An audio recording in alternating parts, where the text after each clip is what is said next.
Welcome to the show. You gotta start now because it wasn't recording. What? Yeah, there was that delay. I clicked that on the 1 2 3, but I forgot about the StreamYard delay.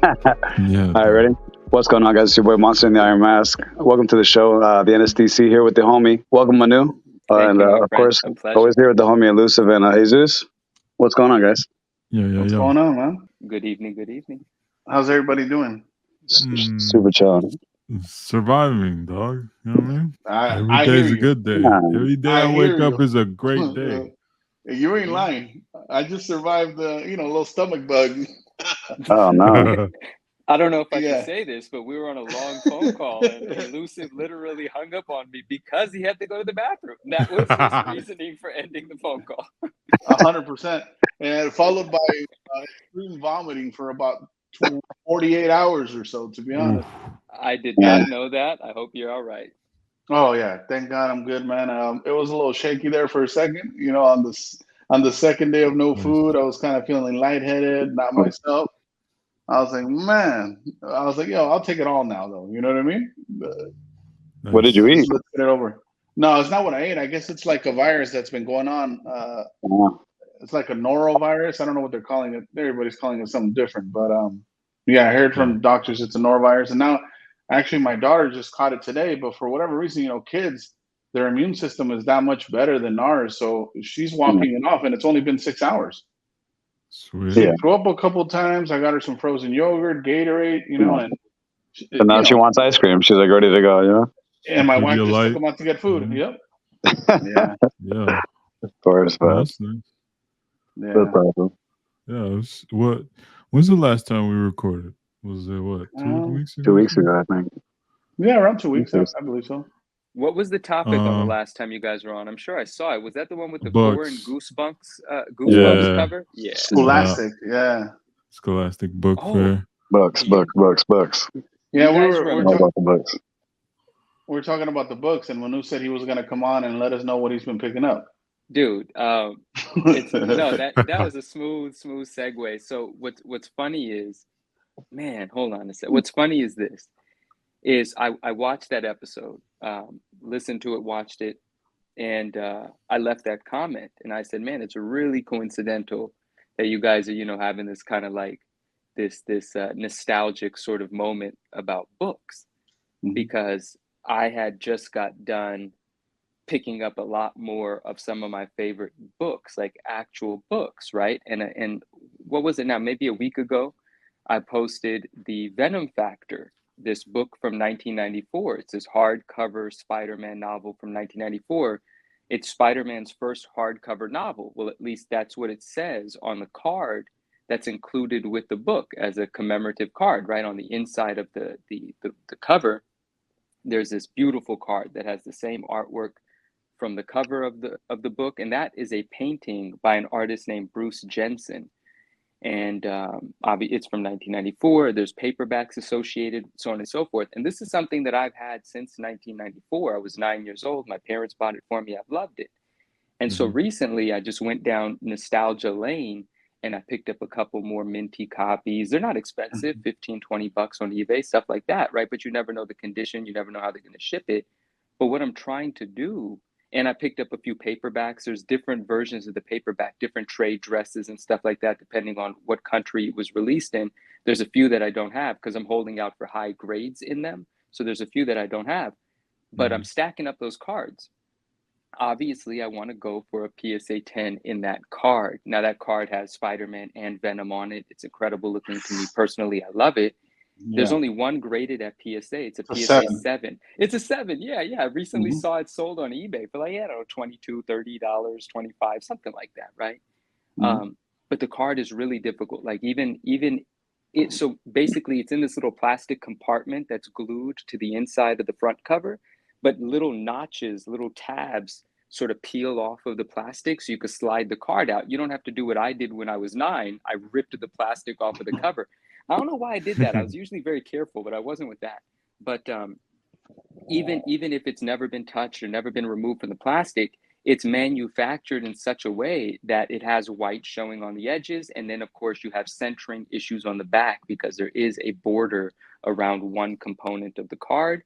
So that's easily identifiable as off center or on center or whatever. But when you're buying the books, you can't see the back. So I'm playing the numbers game right now, buying as many books as possible because I want to hit that 10. I'm actually thinking about putting a bounty out there for the 10, but I still got to think about what, like, because if I put a bounty on it and then 4 or 5 people 10 that card, I got to pay everyone because it's my word. So I got to be careful. I'm still thinking about that.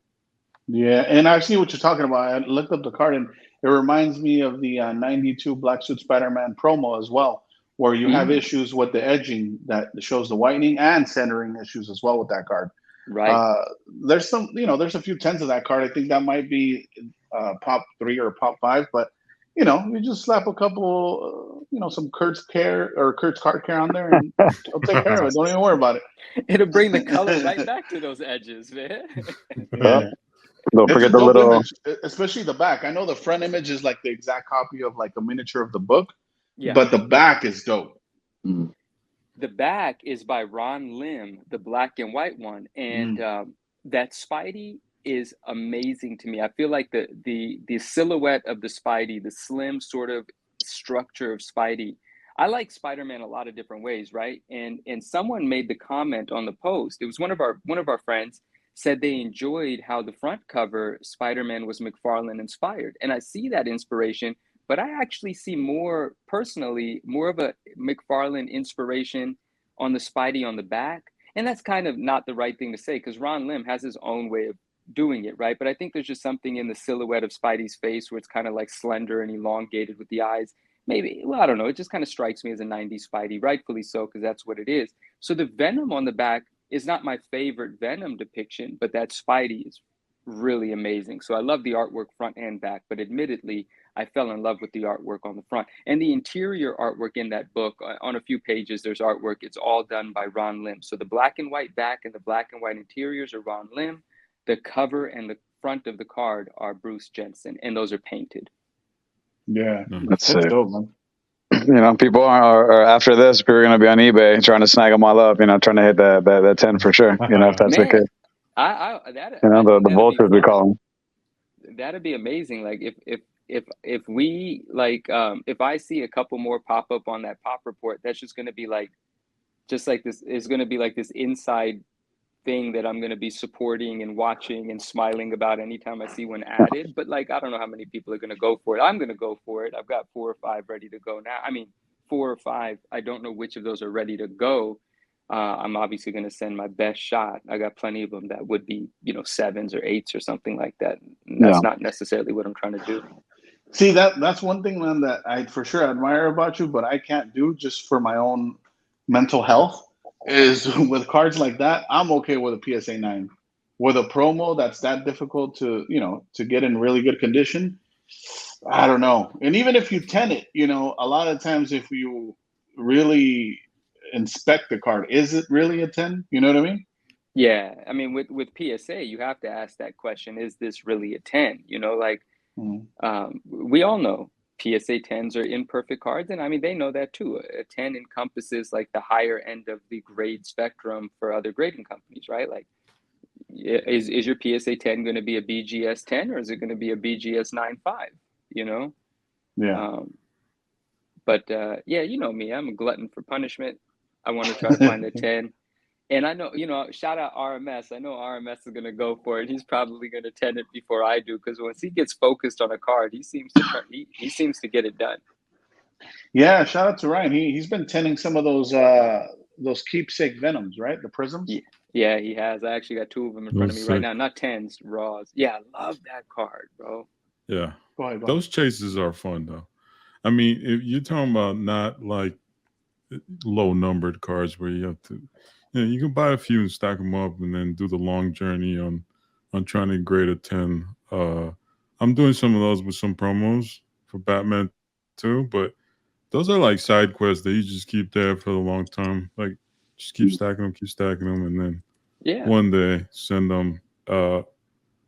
It's not expensive because nowadays everything's fucking expensive. So it's always good to have those type. I mean that kind of feeds the itch to like grade cards and collect cards when no one's looking at something. So exactly, the obscure sort of like Yeah. I love that. I love that. You know, like the keepsake thing. It comes in this keepsake that's limited to 5,000. Not everyone's aware of it. Once they become aware of it, they're happy to find out that they can buy it for $40, $50. Not now. Now they go for 90 to 120. But that's because, you know, our community is large, but also small in a focused sort of sense, right? Like if 100 of us that love hunting things and find that card to be cool, and through a YouTube video, we find out it's in this keepsake, and this keepsake's only $45. Well, that keepsake's not going to be $45 after the 5 of them on eBay are gone. It's just, that's how it goes. Yeah. Yeah. I had one. I only picked up one early on, maybe 2 years back. And I sold one to Marvel Cards Up. Shout out to Brian on my whatnot. Oh, and nice. it was the same one I had kept, and he 9'd it. So again, a 9's a win, but yeah, 10 is definitely the goal. Yeah. Yeah, but a 9 is a win. I mean, I like my raw ones too. They're just amazing cards to me. I just really love them. It's funny because, you know, I'm supposed to know my stuff, like the inside of the books that I like, and I already forgot which book this image is from. It's from inside of 361 or 362 or 363. One of those, Ryan was telling me, RMS. And what's funny is, like, I never made that association. And when I look at this card, it looks to me originally as if it was like a battle-torn Venom. I thought he just got the shit beat out of him. And then Ryan was like, no, that's the symbiote taking over. Like, he's like mid-transformation while jumping towards Spidey. And I was like, oh, shit. Well, there you go. Yeah. I actually saw, speaking of that, the same image. I don't know who owns it now, but there's a Spider-Man cut from that with that same image. Ooh. Oh, really? Yeah. I seen it a while back. That's kind of cool. So that's why, that's one of the reasons, guys. There is something that I'm not saying right now, but that's one of the reasons why I was like, oh shoot, you guys are talking about books. Because when you talk about the Scholastic, what were they called? The Scholastic book fairs, right? Yeah.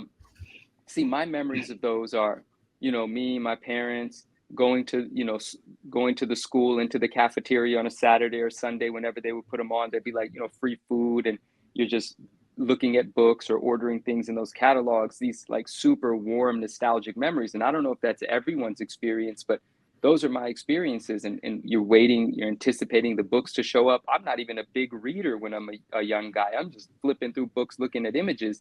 But when there were scary books, I did read them because I love short horror stories.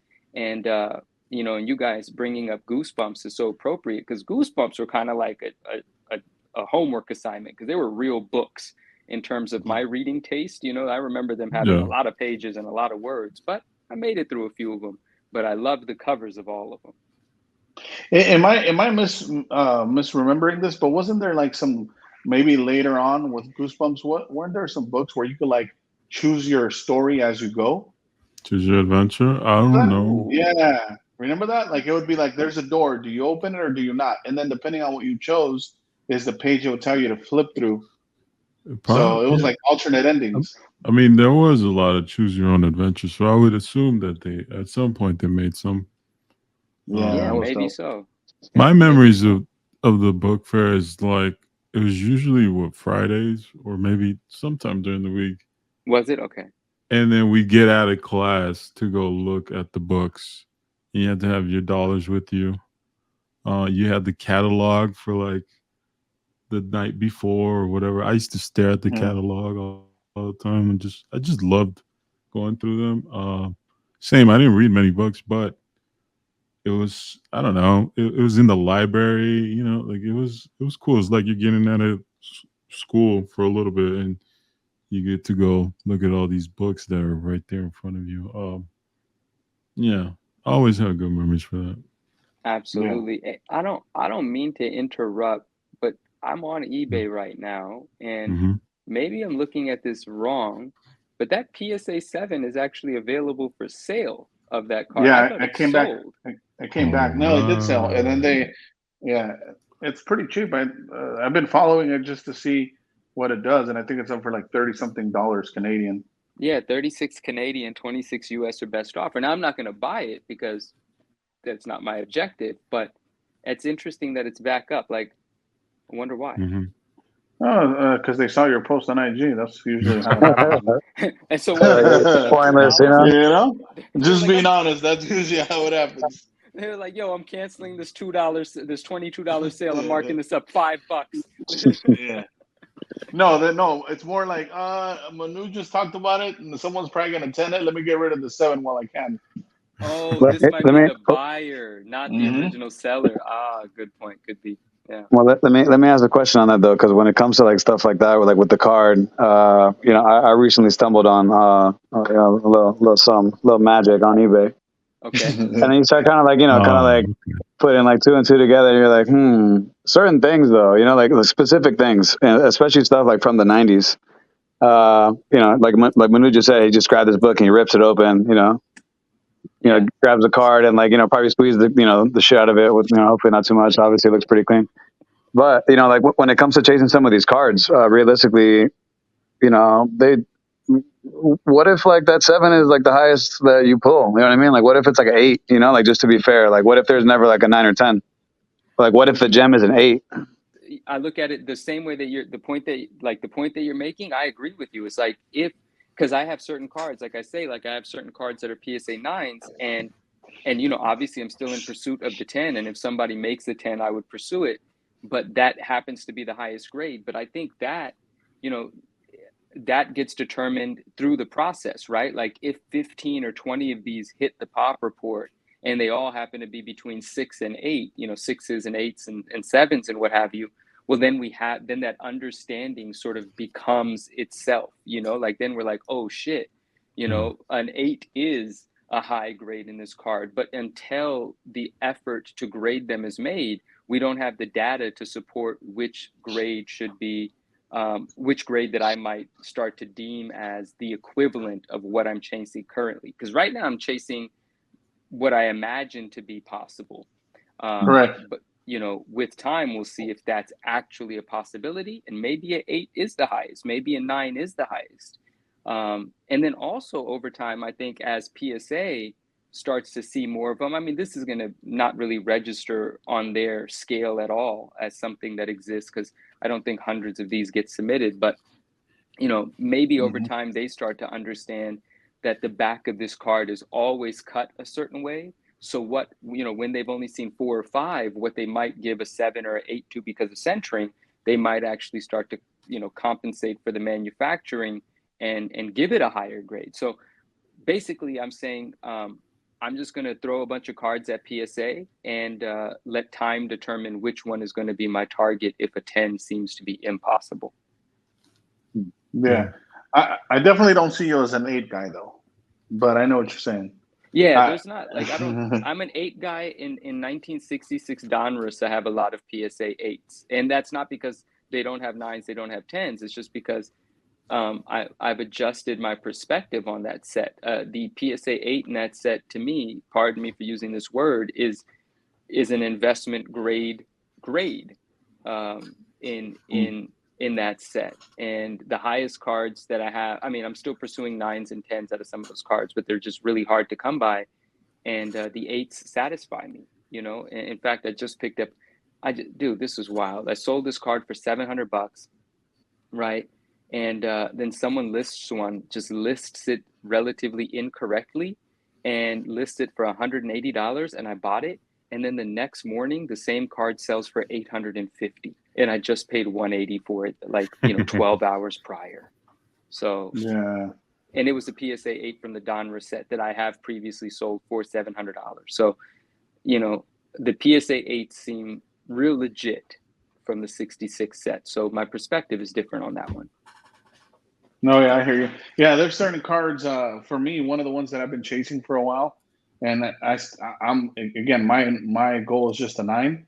Is the 94 Fleer Ultra X-Men Fatal Attractions foil silver crossover, excuse me, in a PSA 9, and currently a PSA 8 is the top of the pop.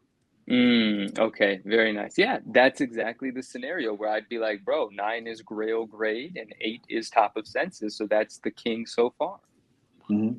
I do have a question about the Donruss, Manu. I know you did a video with Swagger House, right? About that? Right, yes. And I think I've seen other comic book channels cover it.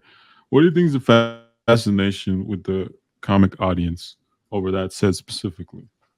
Yeah, I was trying to pivot out of that, but go. Go ahead. No, I mean, look, it could just be like, I get the first set and it's probably investment oriented. Is there anything outside of that attracts them to that set specifically? No, I think the things that you mentioned are strong, are very potent Right. reasons, right? With Right. certain sorts of collectors, the fact that is something. I mean, just the sentence alone, that's the first Marvel card set. Mhm. That's a significant statement, you know. Yeah. And to build on top of that, like, are the cards the most attractive? Well, that depends on what era of art we fell in love with. You know, that's not necessarily my love language visually, right? Yeah. But after looking at so many of them, dealing with so many of them, I have my favorites. I have my reasons for liking some more than others. But the reasoning that supports the enthusiasm for that set is not the visual component of it. And some people do like it, but that's because they grew up in a different era and it kind of resonates with them differently, right? And some people like that sort of like that corny humor that's involved in the word bubbles. Yeah. Well, not only that, when I see that set, I'll be honest, the person I think about right away is Andrew, right? And that's something that Andrew loves, and I totally get that. That's his vibe for sure. So yeah, there's definitely people out there that really appreciate that set. Well, let me give you some examples. Yeah, Andrew for sure, right? And so you have a vintage appeal. So that's a key word for that set, vintage. Not the way that we talk about vintage, like a Marvel shirt from 1991 is a vintage Marvel garment. I mean, the way the vintage guys talk about vintage, it's also right? 66, right? It's also the same. It's during the time when people, and there's a lot of focus on Silver Age comic book keys too, right? So I would assume that that's another factor in that too. 100%, right? So that you have the historical component of it that's very important to to a wide variety of collectors, but very important to a collector that lives in that gold and silver age. That's only 4 years after the first appearance of Spider-Man. There's only a handful of 3-4 years, 2-3 years after the Amazing Spider-Man #1, right? So those collectors that are spending big money on those books, just to have that portion of history and say you got it done, they're willing to buy a set. I was on an Elite sale, Elite 11 on Instagram. Yeah. I was watching one of their live sales. I mean, just to put this into perspective, I watched a sale a few weeks ago where one individual spent just in the time that I was watching over $100,000, but collectively over the weekend he spent about 200 plus. I didn't do the math. I didn't watch the whole stream, but I saw a couple of things get picked up and then people told me. And, a collector of this sort is buying high grade vintage Star Wars action figures graded, right? And some not graded, but the people selling them do grade them and they had their, assessment of them. Yeah, the whole AFA and I forget AFA the other company. 80, AFA 85, C backs, 12 backs, like whatever the references are that I don't know, but I was starting to pick up during those conversations. Those people sound, you know what I mean? Like that sort of collector in a previous live sale, not even having ever heard of 1966 Donruss, one of those vintage sellers of toys and posters and what have you, they put a set out. It was on the table and I saw it. And so I messaged in the chat. I said, hey, is that a 66 Donruss set? Can we see that? And so Ali asks the seller to bring up the set. They look at the set and he knew what it was, the seller, because he had looked at comps and he's into, old school vintage stuff. And I think he had it priced at like $1,500 for the set, right? So I come in and I say, hey, I know this is aggressive, but I'll do $750 on the set. Like, I don't remember exact numbers, but I was around that range because I'm aggressive, right? And then, some people are like, oh, I'll pitch in 50. Let's get it done with, so on and so forth. And maybe even Ali attempted to pitch in. And homie was like, just get to 1,100, right? And so I still had to like fill in an extra 100, but I was being, I think I moved to like 900 with my offer. But regardless, I didn't go for it. But through that conversation, the fact that he brought it out, we're negotiating, people are seeing that there's this individual that's enthusiastically making offers, me. They don't know my history with the set or nothing. They're just like, why is somebody trying to pay $1,000 for these old ass cards?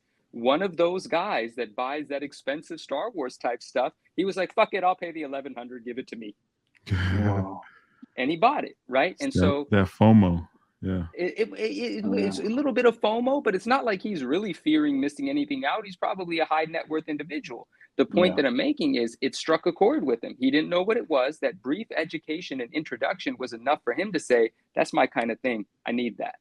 And you being, throwing offers like, oh, this guy. This guy's after it, then, this must be something. So let's go. Yeah. That's another thing. Exactly. It's like you see that a lot. Sometimes like you kind of like take whomever's interested in it as a cosign, and depending on who that individual is, if you hold them in high regard, you're pretty much like, oh, I'll take his word for it. 100%. It happens. I mean, yeah, we've seen it across a lot of cards over the past 3 years. Just, certain people putting a card in their profile, and then next day, those prices go up, Yeah. Hey, but guys, I want to run this by you just because this is so fascinating. In that other live sale that I was talking about, they had, and I'm ignorant to this stuff. I don't know how many boxes. I don't remember. It was 6, 7, maybe 8 sealed boxes of Star Wars products, Star Wars cards, from whatever years these are from, 80s, 90s. I have no idea. They were the first Star Wars cards. Every single release, every set, all sealed, all certified by that one company. I told Elusive, I forget BC. Oh, the BBC or whatever. BBC, something like that, right? Their company that has screwed up certifications before as well. The bag on the Pokemon stuff. They sure did. And they were on the video and anyway. So they had this set lined up, right? Not the set. They had this number of boxes lined up. It was all of them. They were all high grade. They were all certified. They all had a protective case on them. And they were like 40 grand, takes them all.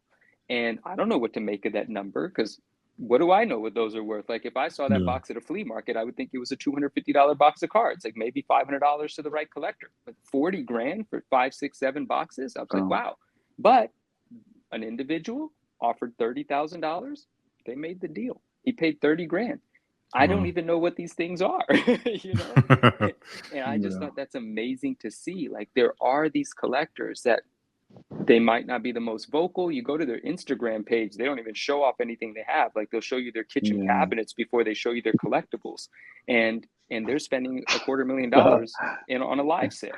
Hey, that's interesting. Let me ask you that before we jump to anything else. What you just mentioned, right? That, like you just said, there's definitely collectibles or collectors out there that they don't really like to flaunt what they have. And, I respect everybody's privacy, and some people like to show, some people don't. That's cool within itself. But how do you feel about people that have multiple accounts?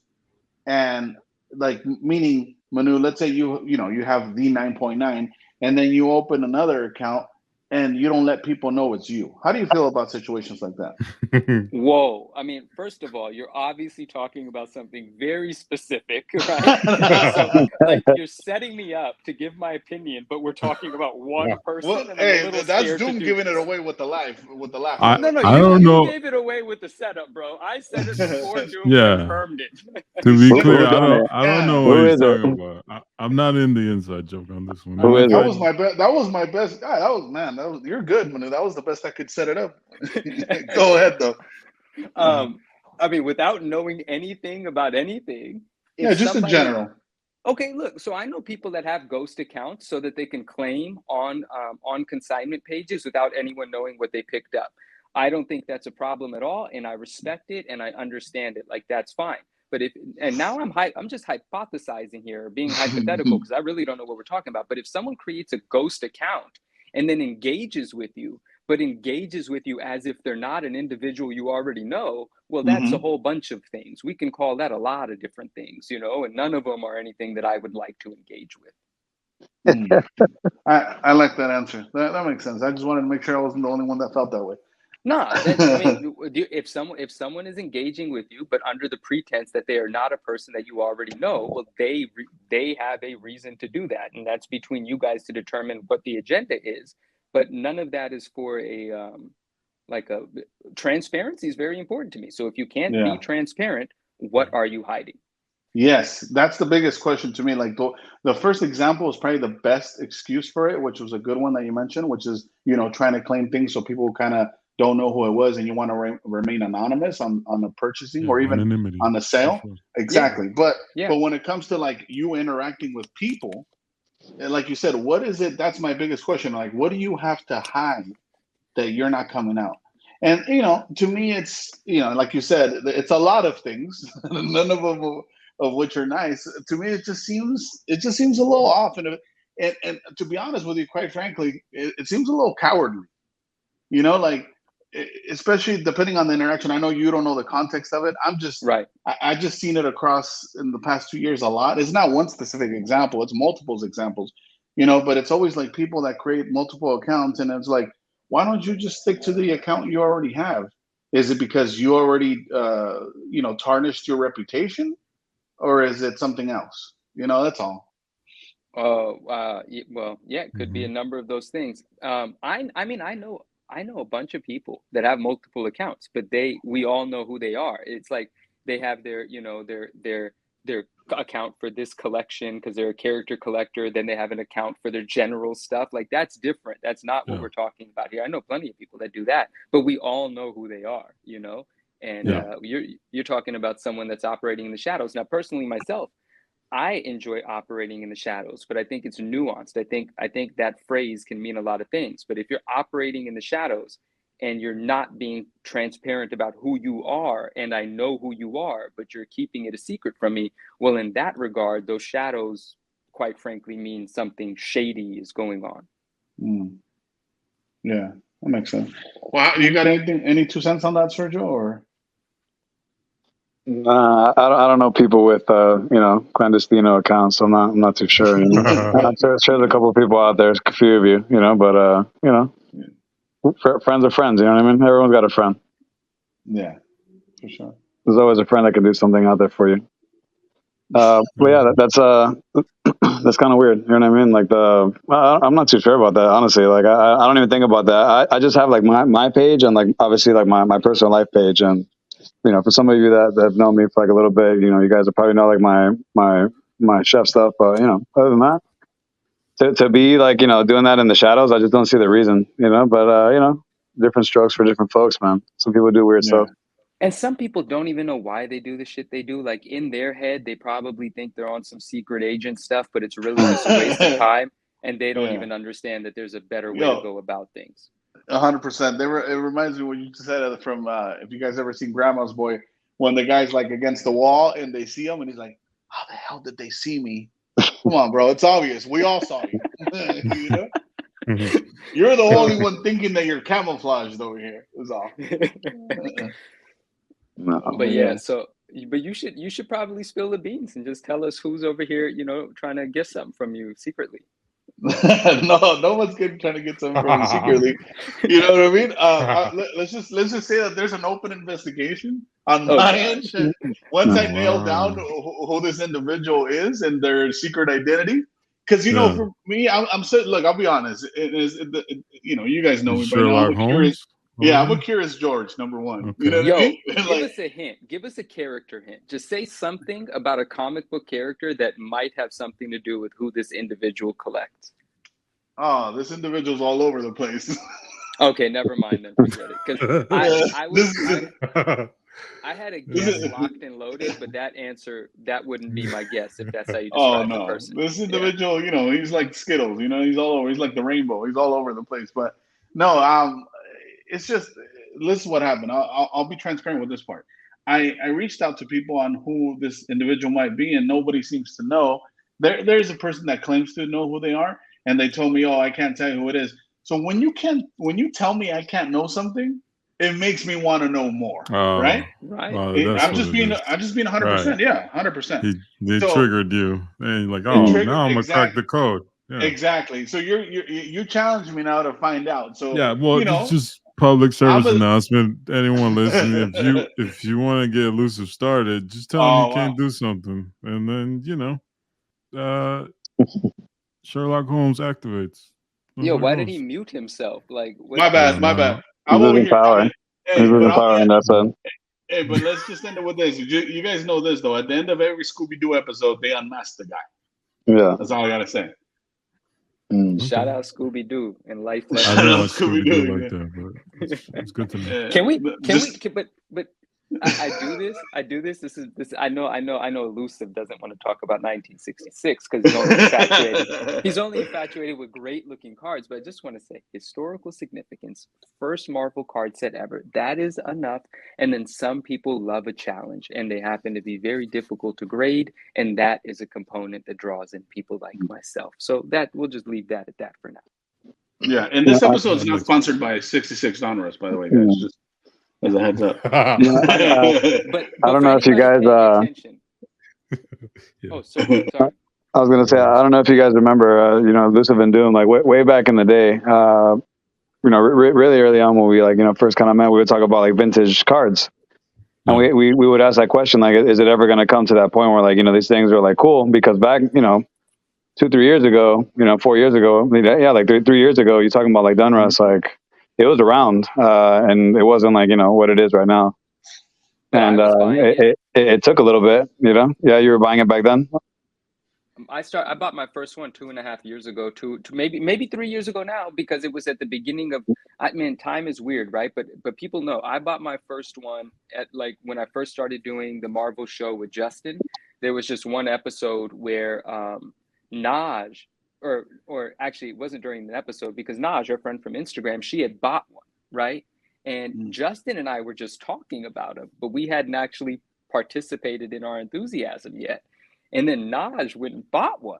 And I was like, oh, I got to get one now. And I bought my first one. It was a PSA 8 of one of the cards that I liked. Justin and I bought the same exact card.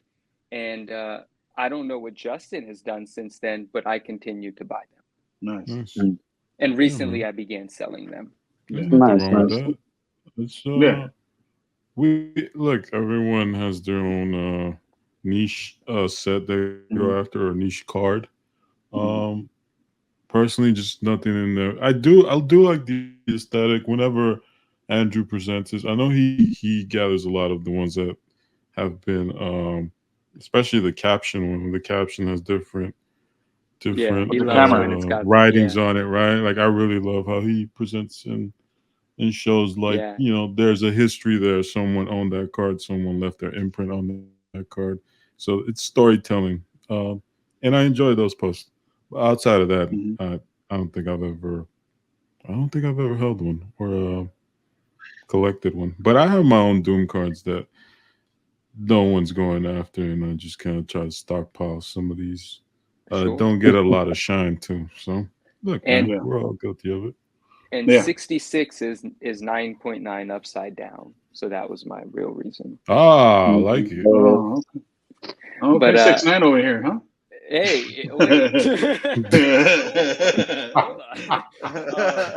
hey, but what I don't know too much about, but I know a little about, and I believe it's 66 as well, but I might be wrong. There's also a first Batman set. I forget the year. It might be 66. It might not. But some of that set artistically. Now that's a different story. Now we can talk about that.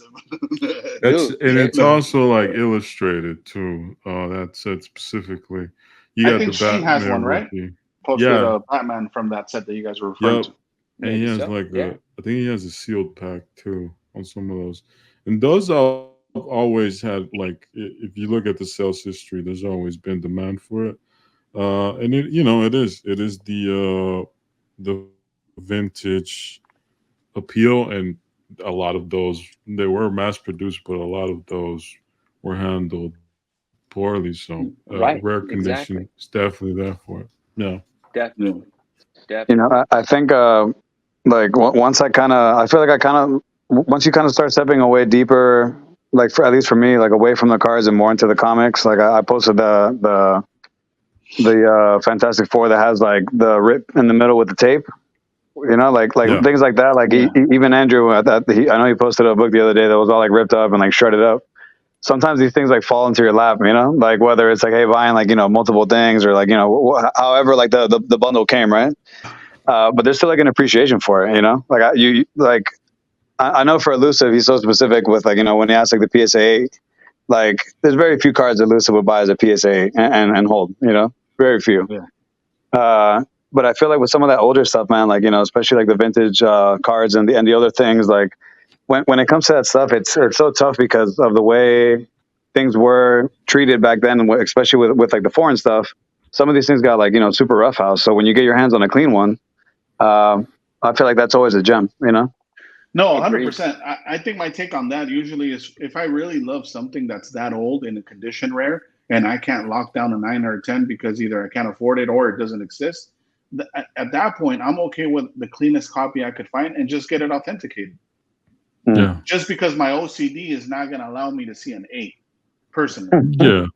That's all. You So can there's a drag way out around that it. That's how I get around that, Yeah. And thank goodness for cards to keep me busy, because CGC is really shitting the bed, and comic books Oh no. are just like, I don't. CGC said, "Fuck your stockpile of 9.9 candidates." Yeah, I For mean, real. Manu, what do you mean? I thought you'd be thrilled. They're adopting your ideology of the 9.9. Yeah, well, fuck me. You know? He said his new name's gonna be the 10.0 newsstand. No. Oh, I'm not gonna. He's downgraded to the 9.8 newsstand. No, I'm not letting them run me out of town. Look, listen, I'm standing on mine, and mine is this: rare is rare. These books, listen, if they start fucking around and giving 9.9s to the books that I know there are no fucking 9.9s of, then I'm really gonna raise some hell. But when you take a book that has 5,000 9.8s and you start sprinkling a couple dozen 9.9s out there, that's not them giving unfair 9.9s. That's them letting everyone know that for the past 20 years, they fucked you, because those were supposed to be 9.9s already. You don't get 5,000 9.8s. I'm talking about Secret Wars 8. I'm talking about Wolverine Limited Series. All of these books that have some 9.9s, but now dozens are being added. It's just because they're correcting course. And that screws everyone. But there are certain books that even if they start giving out 9.9s, they are always going to be very difficult to get 9.9s on. And those books are the books that are actually my focus. And if they start fucking being willy-nilly with those, we'll have a huge problem. But there are some books that I still feel are not going to get 9.9s. And if they do, I would very much like those to come from me. Well said. Oh, shout out to I believe is it Automatic Comics? Yes, Ryan. Automatic Comics. And he did a video over, I guess, those Wolverine 9.9s, right? Yes, wasn't there like 11 9.9s? 10 9.9s. It was like 100 submission. Yeah. It was a 77 book submission. The max you could submit in one submission number is 25. So it was broken up into 3 submission numbers, or whatever the fuck the submission numbers were, 4, 3, whatever. And it was a 9.8 pre-screen, presumably because a handful of the books had rejected and no grade. They said rejected and they said no grade, which allows you to draw the conclusion that it was a 9.8 pre-screen, not a 9.9 pre-screen, because there were 9.8s and the 9.9 pre-screen has not been made official yet. But if you've got the pockets, if you've got deep pockets and you've got the ability to send, a couple dozen, 175 of one book in under a 9.8 pre-screen, and these aren't, we don't know where these books came from. We don't know if they were just a bunch of 9.8s already encapsulated that they cracked out, which obviously you would need a substantial bankroll to do, or if someone had a stockpile of high-grade books, which is not out of the question for a book like that, because there's a lot of that issue out there. But yeah, that book, see, it was a good idea for them to pick that book to do that too, for a few reasons. One, it already had 28 9.9s on it. Now, again, it has thousands of 9.8s, but it already had 28 9.9s. So to add 10 more to the census, which now an extra one has been added, there are 11, but out of that submission, to add 10 more to the census is not that big of a deal, right? Because there already were some, but it is a big deal that all 10 get added in 1 week. And not only that, there's also a 10 that was added. There were already 3 10s on the census for that book, but now there are 4. So that's a 33% increase on both the 10s and a 33% increase on the 9.9s. Is this going to have an effect on the 9.8 values? Probably not, but it is going to destroy 9.9 values, because those people that that graded those books, which is one individual, they didn't grade those books so that they can fucking stare at them. They graded them to sell them. So, and now they have to strategize their move. And, how they release them. Yeah. And that's it. Only the people that are first to market right now are going to do exceptionally well. because there are plenty of people that don't know about these conversations we're having, and they're at a disadvantage for that reason. But the first people that start selling these are going to do really well. But every single one that comes afterwards, presumably, if we apply logic, they're going to do less well than the one prior. Now, could we be surprised? Are these going to skyrocket in value for some reason? Well, I would hope not. Like, that would really prove that people are stupid. So I don't know. But well, even he suggests that even if you, I don't know, drop one every month or 2 months, you're still going to affect the 9.9 price value. The same people that are paying attention to it on month 1 are the same people paying attention to it on month 4. They're all going to figure out what's happening here, and their enthusiasm is going to dwindle with each copy that comes to market. Now, I don't know too much on, obviously you're way more knowledgeable on the comic book side, but from the little research I've done, I could tell you that to me, from an outsider looking in, it seems to me that the modern's going to take the biggest hit, bronze and modern. I don't see Silver Age getting affected at all with this 9.9 thing. What year is Silver Age? Somebody give me the breakdown. 60s. Okay. Because I've seen, I'll give you an example, that awesome surfer cover that I love, right? The Tales to Astonish number 93. The census when I first got into collecting was 11 9.8s. 11 9.8s. Since then, I believe that went to 12. So I don't foresee a 9.9 hitting the census out of, even if people were stashing some candidates. Like, I could be wrong, but again, I think the biggest hit's going to be in the 80s and up. I don't think Silver Age is going to be affected by this. I don't have any issue agreeing with you. I think that kind of like follows along what I was saying at the beginning. I was talking about different books, but there are some things that are not going to produce 9.9s because they simply don't exist. But then there are some books where the only reason there weren't 9.9s is because CGC gate kept them, and now the gates are open. Those are where everything, all the historical data is now about to become lopsided, because the 9.8s are going to become 9.9s, which is going to affect the perception and the values of the 9.9s, but we don't know what it's going to do to 9.8s. But I agree with you. Now, I don't know what that window is for Silver Age, 60s to what, but there, when you talk about a giant size X-Men, that's 1970 something. I don't consider that a modern book. I don't know what era that falls into. Is that bronze? I have no idea what that is. But giant size X-Men has, a couple hundred 9.8s. No one anticipated a 9.9, and the first 9.9 of that book has come out as of 3 weeks ago, and now it's for sale. So is there going to be some bullshit that goes on in the 60s books? I certainly hope not, because that really affects the integrity of vintage collectibles. So I wouldn't anticipate it, but I wouldn't be surprised if one of the auction house owners or one of your leading collectors that has an open line of communication with the higher ups at CGC, if they figure out a way to do some fuck shit. Like, it's just possible. Now, when you're talking about some of the covers you had in mind, obviously you didn't mention them, but just I'm going to take a shot in the dark. Like, you're talking about the ones you don't foresee getting 9.9s is someone like an ASM 50, right? Is that fair? Yeah, I would, before I speak, I actually want to look into that. But yeah, that's one of them. But I'm talking more about, in my lane. There are plenty of books outside of my lane that I don't foresee getting 9.9s. But in my lane, like a Malibu Sun 13 should be a very difficult 9.9. And, I think you guys are aware, because I've talked about it so many times, I have a raw copy that is a 9.9. What I mean by that is, I have for years not submitted it to CGC because I refuse for it to just get hit with a 9.8. I grade Malibu Suns, I get 9.8s, and I sell them. I don't keep graded 9.8s in my collection. I keep raw books in my collection. And the one Malibu Sun that I never submit for grading is the one that I have graded personally as a 9.9. Now, if I have one of those, sure, there might be some other ones out there. But I would venture to say there is nobody in this collecting community that has graded more 9.8s of that book than myself. And because of the 70-something 9.8s up there, like 20 of them came from me. So I don't know how many people can say that.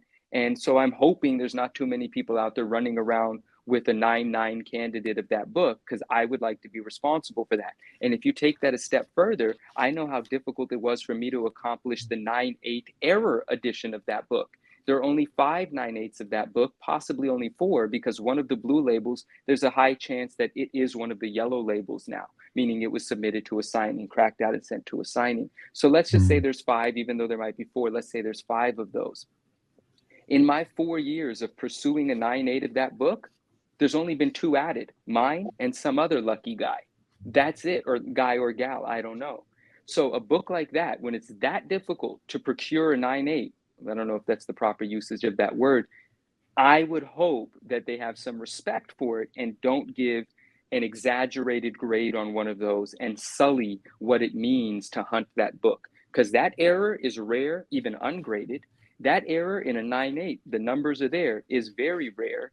That book in a 9.9, I'm not even going to know how to feel if that hits the senses. Yeah. Well, it's gonna feel personal because you've dedicated a lot of time and effort to accomplishing those, right? You're right. You're right. And this is personal for me. Somebody, oh, sorry, you were going to say something, and then what were you going to say?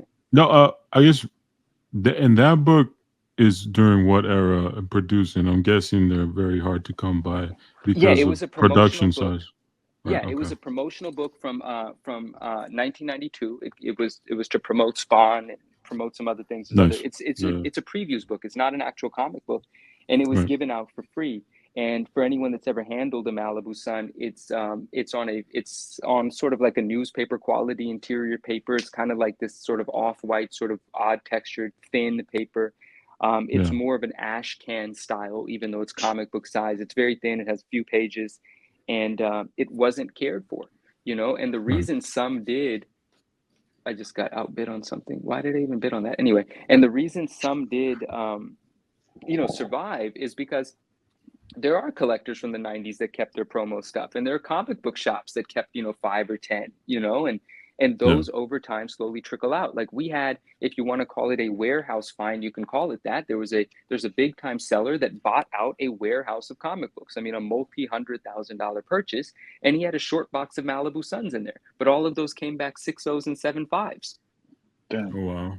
So so what, you found a bunch of, I don't mean to, I know the guy done business with the guy, he's a good guy, but to say you might find a box of books, but that doesn't mean you find a box of mint books. You find a box of books that's been stored incorrectly. The pages are yellow and the staples are rusted. So what? Yeah.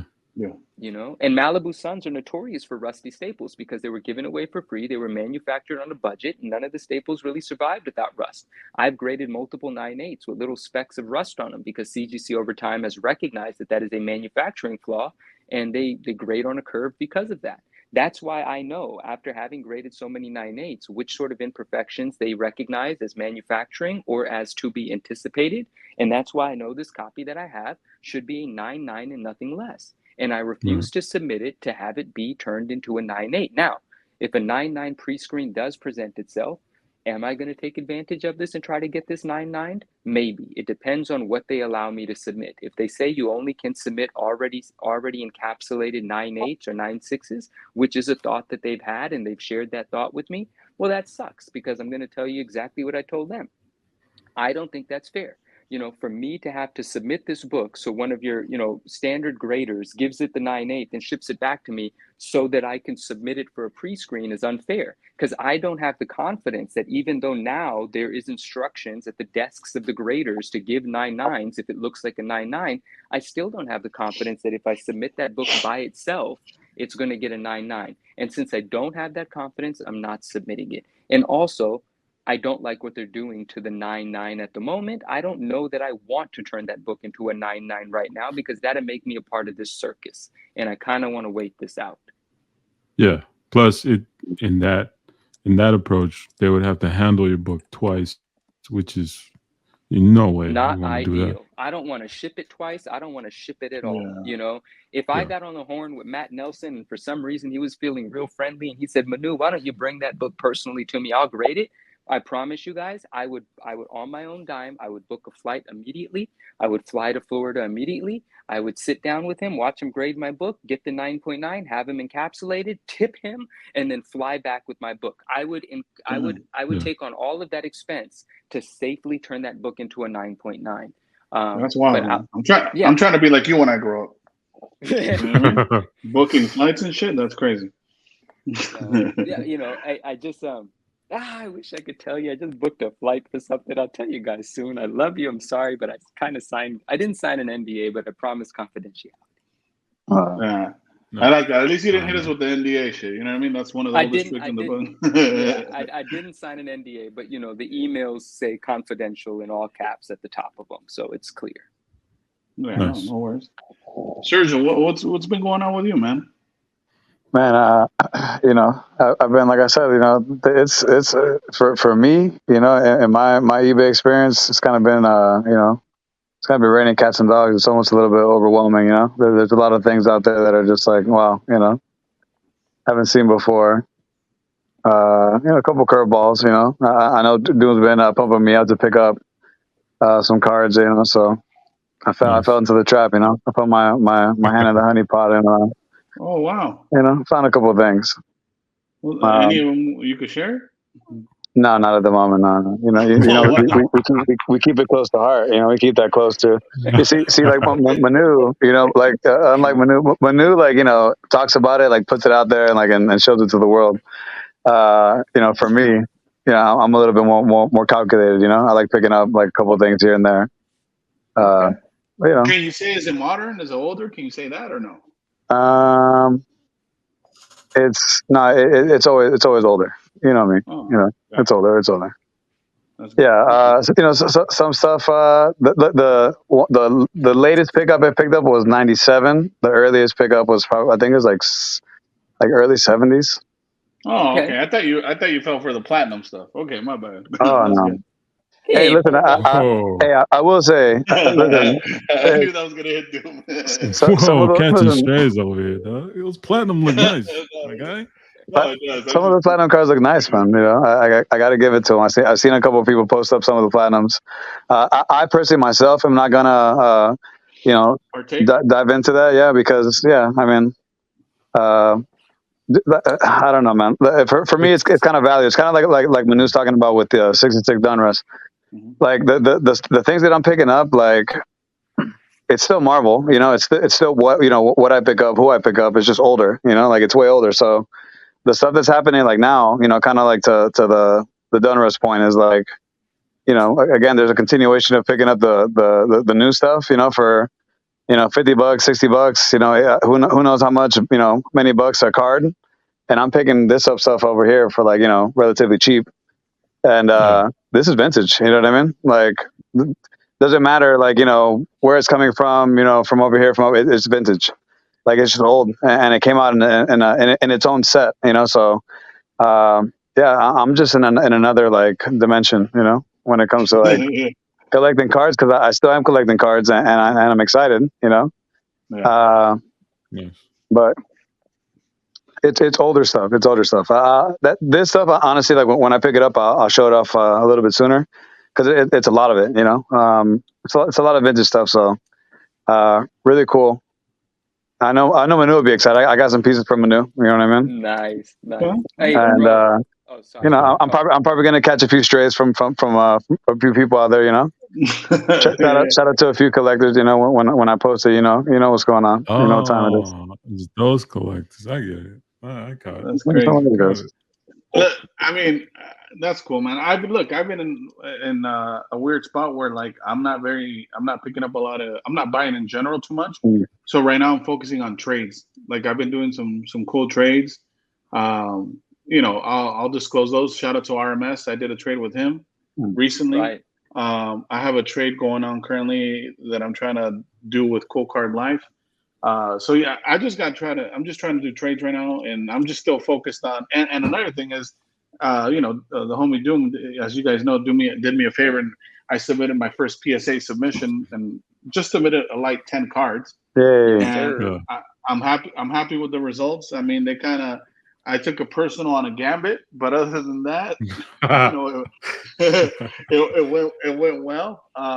And I can't wait to show those on the next episode. I'm sure I'll get them by then. And I know Manu's interested in one of those, and hopefully, I could hook him up and he could hit me with a reasonable offer.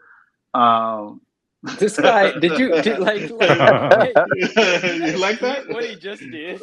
Yeah. it's very passive, you know. But like if you know, you know. Yeah, everybody listening. Come on, I'm dropping the breadcrumbs. Nah, you gotta I'm get gonna let your. everybody know right now in advance. Listen, you can back me into a corner, but I am not afraid to be ashamed. I am not afraid to not buy that card. And I don't care I know. what this makes me look like. No, I know. But elusive, you are right, and I know we're not talking about it yet. I do want to say congratulations, and yes, I do love one of those cards specifically, but you killed it on that submission, so congrats, bro. Thank you, man. I'm super excited, and that's what's keeping me excited currently with the hobby is like, as you guys know, I delayed grading literally for 3 years now. So now, as much as I would love to be buying stuff, right now I'm focused on grading the raw collection really, and using those to leverage trades that, you know, from my dupes and triples that I have. I want to see you post that card though, bro. Oh, I am. You know me. You know, unlike these anonymous IG accounts, you know what I mean? Like, as soon as I get something, the world knows about it. I ain't hiding anything. How do you guys feel about cards that you love, that are dope, and you love the visual, you love the image? And I don't know if there's any strong emotions about this, but that image being reused and that it's still great. The new version of it, the new iteration of it being used is still beautiful, it's still great. But does it diminish the hunt or the feeling that you had for the original version of that card? No, I feel, to be honest with you, I think that the most important thing you should ask yourself, it goes back to what we've all been touching on, which is vintage, right? What originally came first? And also, what set is it from, right? Because let's say they reuse an image that you love in Marvel Annual. Well, that's not going to hold any weight to something that came out of a Flea Retro product or something that came out of a Masterpiece product. So that's the way I see it. I see as more than even the age of the card is what's the pedigree? What set did it come from? How much are those boxes going for, right? So if some of those boxes are going for $3,000, $5,000, $6,000, and then you got the new product that's going for $200, $300, that's night and day. We can't even make a comparison. The eBay doesn't represent that though. Once the pack gets ripped, you know, on an early release. Yeah, no, I hear you. Yeah, people but that's, you know, it goes back to the learning curve that we've been talking about. The other thing is the rarity. Like, if it's a modern set that's reprinting the image, are they?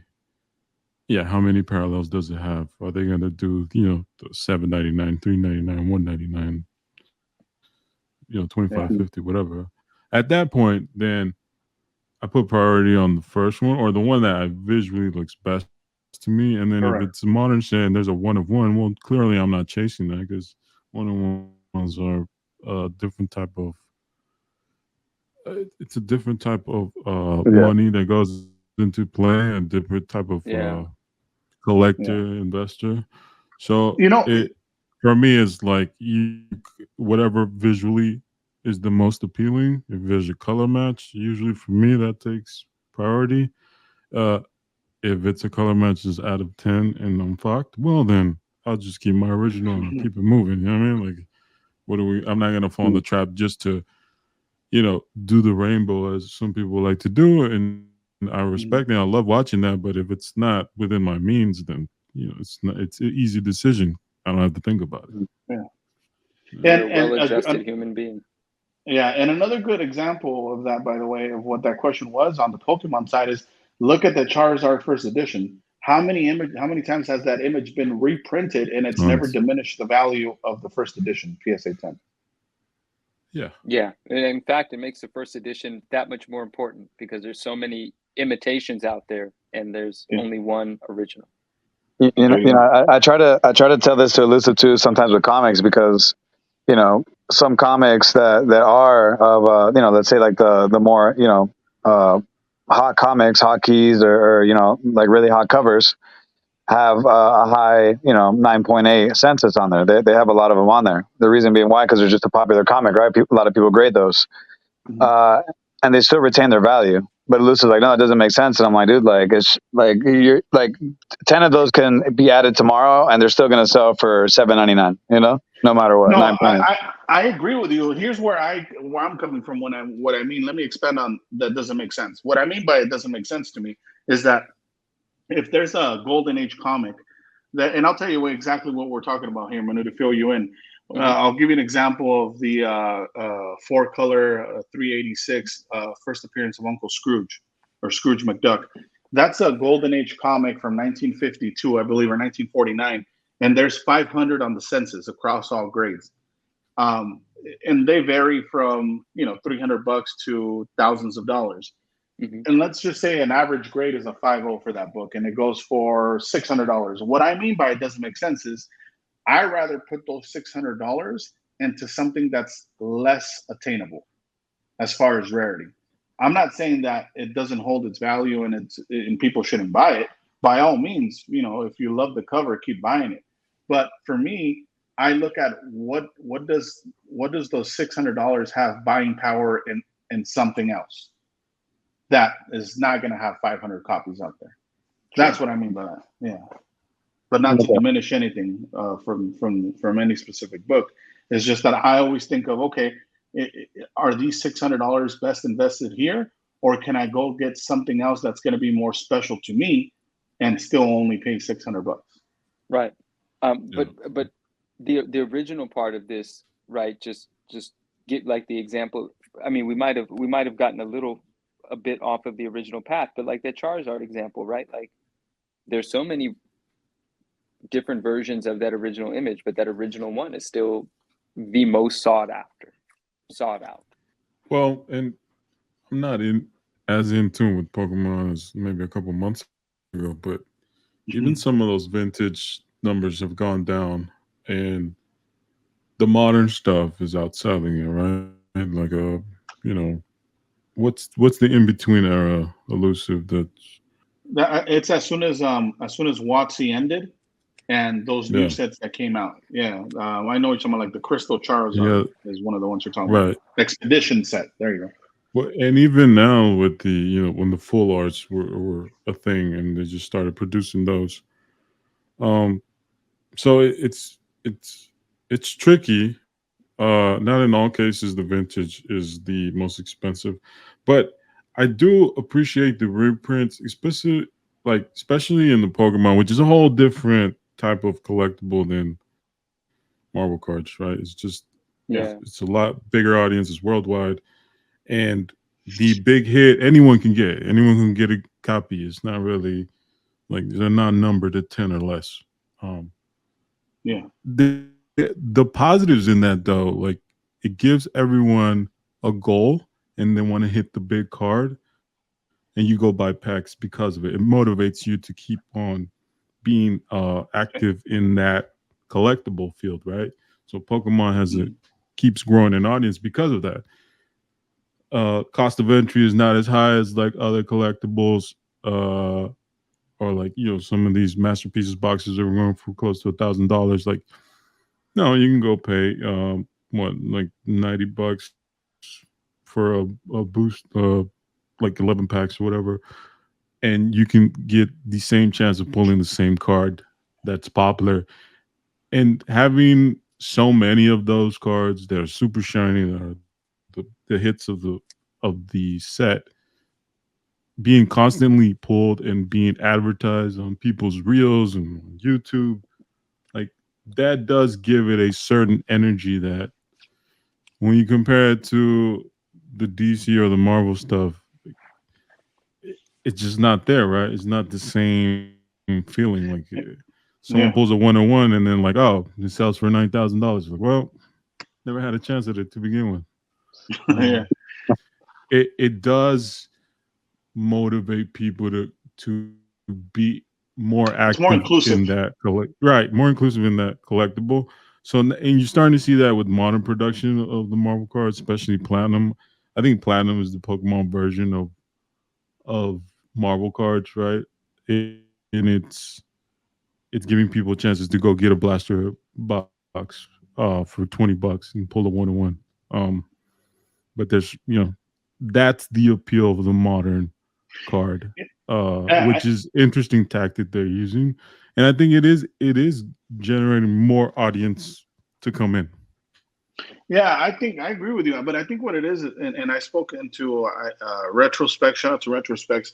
He's a full-time Pokemon reseller or dealer, and one of the things he Yeah. pointed out to me was exactly kind of what you were touching on, which is that a lot of people don't know, but vintage is sitting a little bit longer than modern is. But I think the reason for it, from the outside looking in, is because they're targeting not only like a younger audience. If you see a lot of these videos where people are wheeling and dealing, you see a lot of young kids being involved. I think that's also has to do with the price point. They could afford modern, they can't afford vintage. Another thing that no one touches on is the fact that we're nostalgic to the vintage, our age group, right? Which is whether it's 25 or 35 or whatever it is. But the kids that are just getting into Pokemon, they might look at the first edition Charizard and go, "Oh, that's dope," but it's kind of like what you said about the one of ones. It's out of the like they never had a shot at it to begin with, even a PSA 1. So they're gonna go for the next best thing, and they're gonna do okay. Well, I'll just go for the 2016 Evolutions Charizard, which I could get a PSA 9 for $100, and I'm happy with that, and it has the same artwork. So I think that a little bit of difference in foiling or something, but it's you get the same feeling of having the hit card, right? The same Charizard. Yeah, so I just think it's different markets. I think that the modern is more collectors and flippers, and I think the vintage is more investors and like long-term like PC holders. Same. Then going back to Donruss, I didn't know Marvel cards existed, and then when I did jump in, first card I'm buying is a Doom and a Gambit because I grew up with X-Men. So, you know, X-Men Metal Universe when that came out, well, like 2-3 years ago. Right now, that's the set I'm going back to because even though it's been 2 or 3 years, it somehow like ties with my nostalgia to the X-Men. And you know, it's the set that I want to go participate in. Whereas Donruss set doesn't have any of those characters, so it would never get it. And now, if I was a Spider-Man fan or Hulk or I forget what, a Daredevil, then one yeah, of the it would 5 have an characters appeal. that are premiered in it. Yeah, it would be different. 5 or 6 characters. No, that makes a lot of sense. Or if you were just looking at collectibles as a speculative investment, right, and you didn't have to have an emotional see, I have to only engage with something that has an element of it that I personally love. And obviously I'm a Spider-Man collector, so I focus on a handful of cards out of the 66 set, or the set in its entirety, of course. But in terms of graded, in terms of multiples, there's only a few cards out of that set that I actually engage with, because I do have that Spider-Man connection there. If that Spider-Man connection wasn't there, perhaps there would be a part of me that would still put some away just in case the historical significance pans out to be a brilliant investment, you know, a few decades from now. There's a possibility that I would engage with it, but that's because there is a part of me that does move in that way, right? Like it's one of the reasons that I own some crypto. I don't give a fuck about crypto, you know, but I own some because it makes sense for me to have some just in case it is something. You know, I mean, that's a very involved conversation, but that's, you know, a simple way for me to put that part of it. And so for you, you don't want to engage in something if you don't have a personal connection with it. And I understand that completely. And you're not just operating in this space as a means of an investment. So fuck Donruss to you, you know, you don't care. And that's as far as it goes. And there's nothing wrong with that. Yeah, and it's not as much as just everything has to have a connection because, like, even the crypto, like I've been active, or I was active in it for a while, just because the idea was so intriguing. Sometimes I just like the idea of things, and I want to participate in them just to learn about it.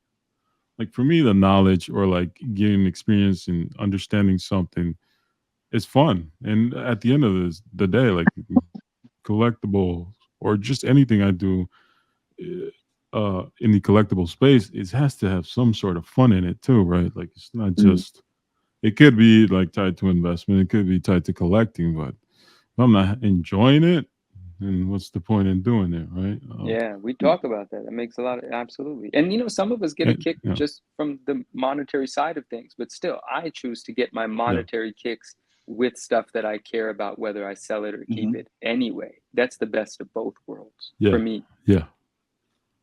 No, that's Yeah. true. I've started But to I'll be honest. approach it that way too a little bit. And me and Elusive talked to, I'm sure Sergio, we talked about it too, but you know, people like you, Manu, even people that I talk to on a daily basis, other people like Shane or some of the other guys that deal with the card stuff and, you know, do their investment sides in it too. At the end of the day, all this knowledge that you gain for 3 years, I mean, it's might as well put it to use, right? Whenever you see the opportunity. It's not my main objective, but um, why not?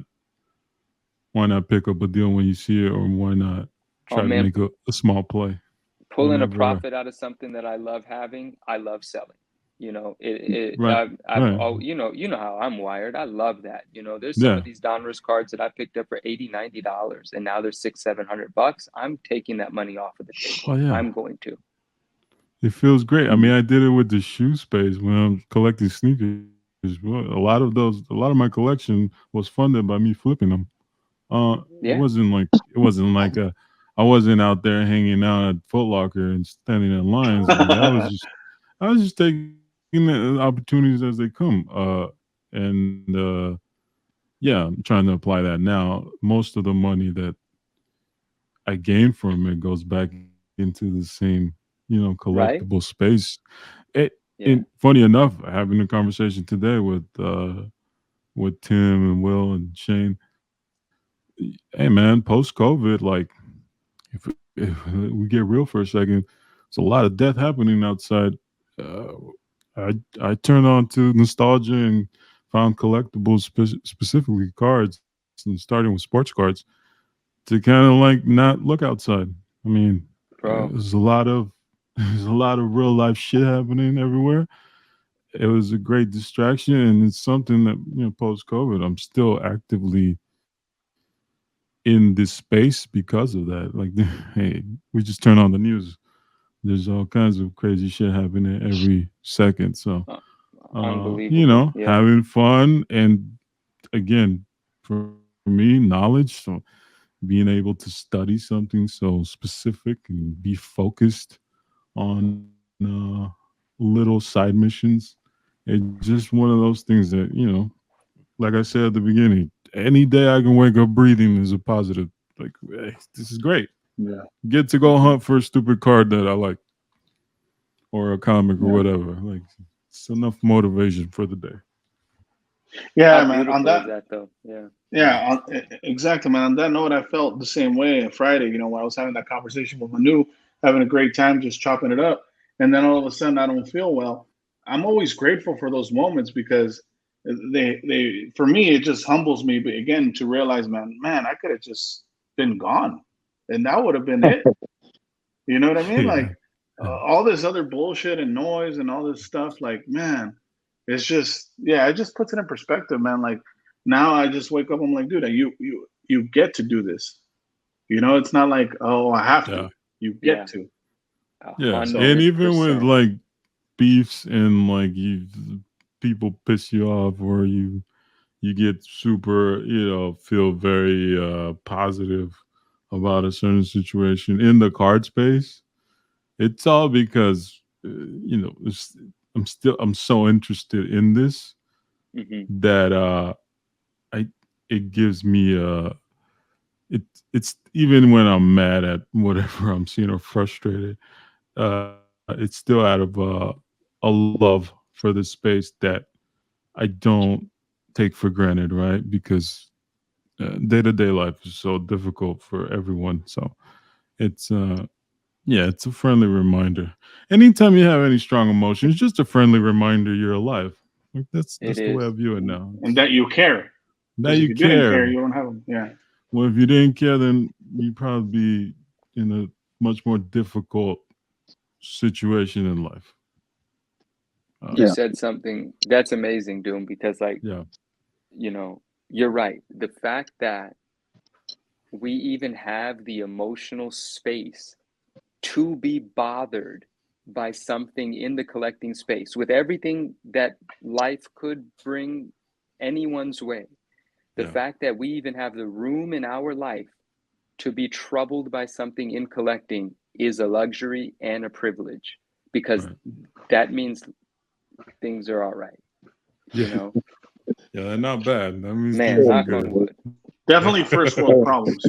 Yeah. And it kind of goes a ways a little bit too, you know, because there's moments where like Doom doesn't want to be so social, like, you know, he doesn't really want to be out there, and you know, and I think that's okay too, you know, and I think we may or may have all at some point like been there where something like upset you or someone upsets you, and you're just like, what, you know, and at that point it's just like, you know, just ignore, you know, at least for me, ignore, like go back to like, you know, whatever, like, you know, Yeah.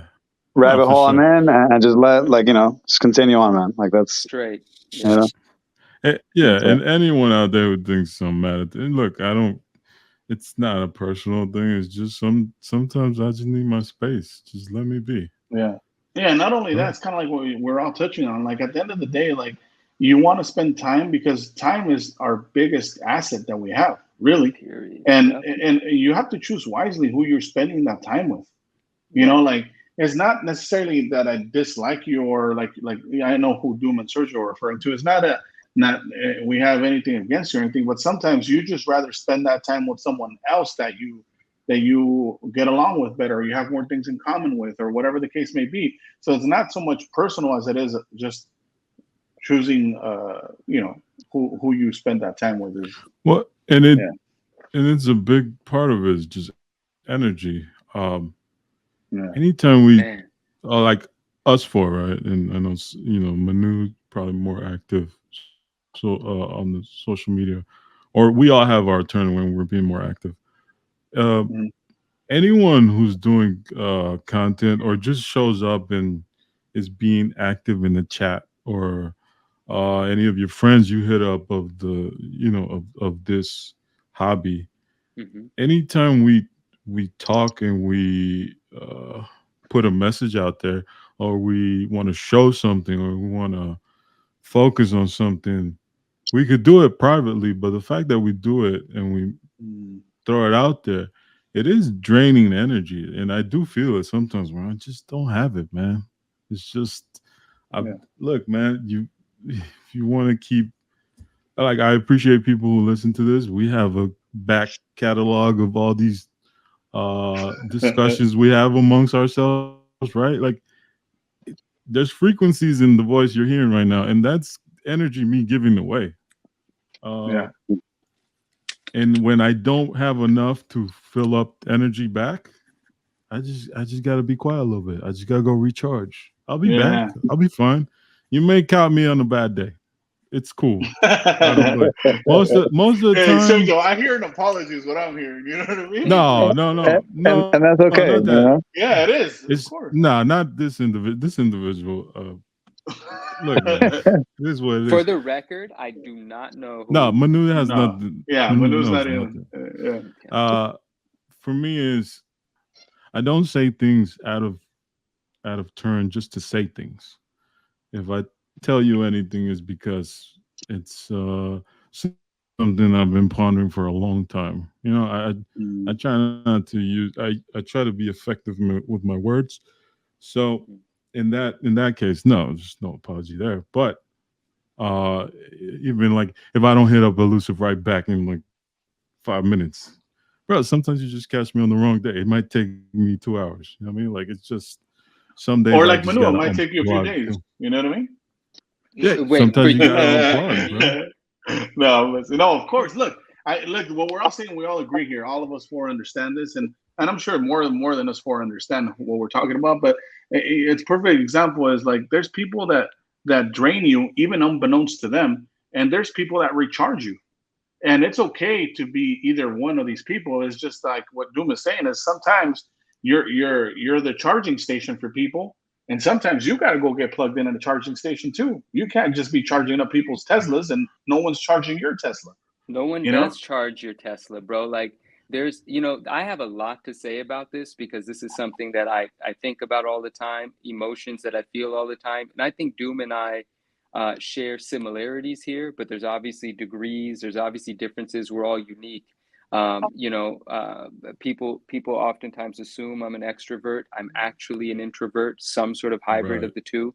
But I Yeah. totally understand the idea of being drained, who you spend your energy with. Sometimes there's a lot to this, but what Elusive just said about like who's charging your Tesla. Well, the thing is, man, most people, it's really unfortunate, and they don't even know that they're draining you and not, giving it back. And I'm not saying that you have to have a schedule of reciprocation, but some people are just completely clueless to the fact that they come into your life to dump their shit on you or to get their advice from you because you're good at giving it, or maybe there's some therapeutic element to talking to you.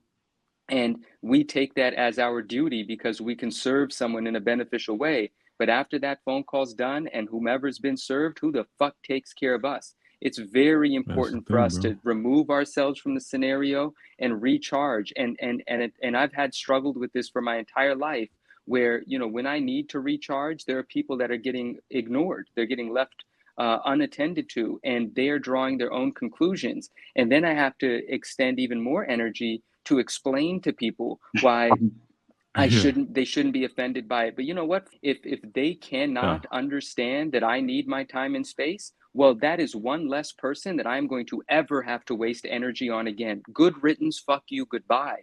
And it took Yeah. me a long time to get to that place, right? And I still struggle with that these days. And every now and then I snap on somebody.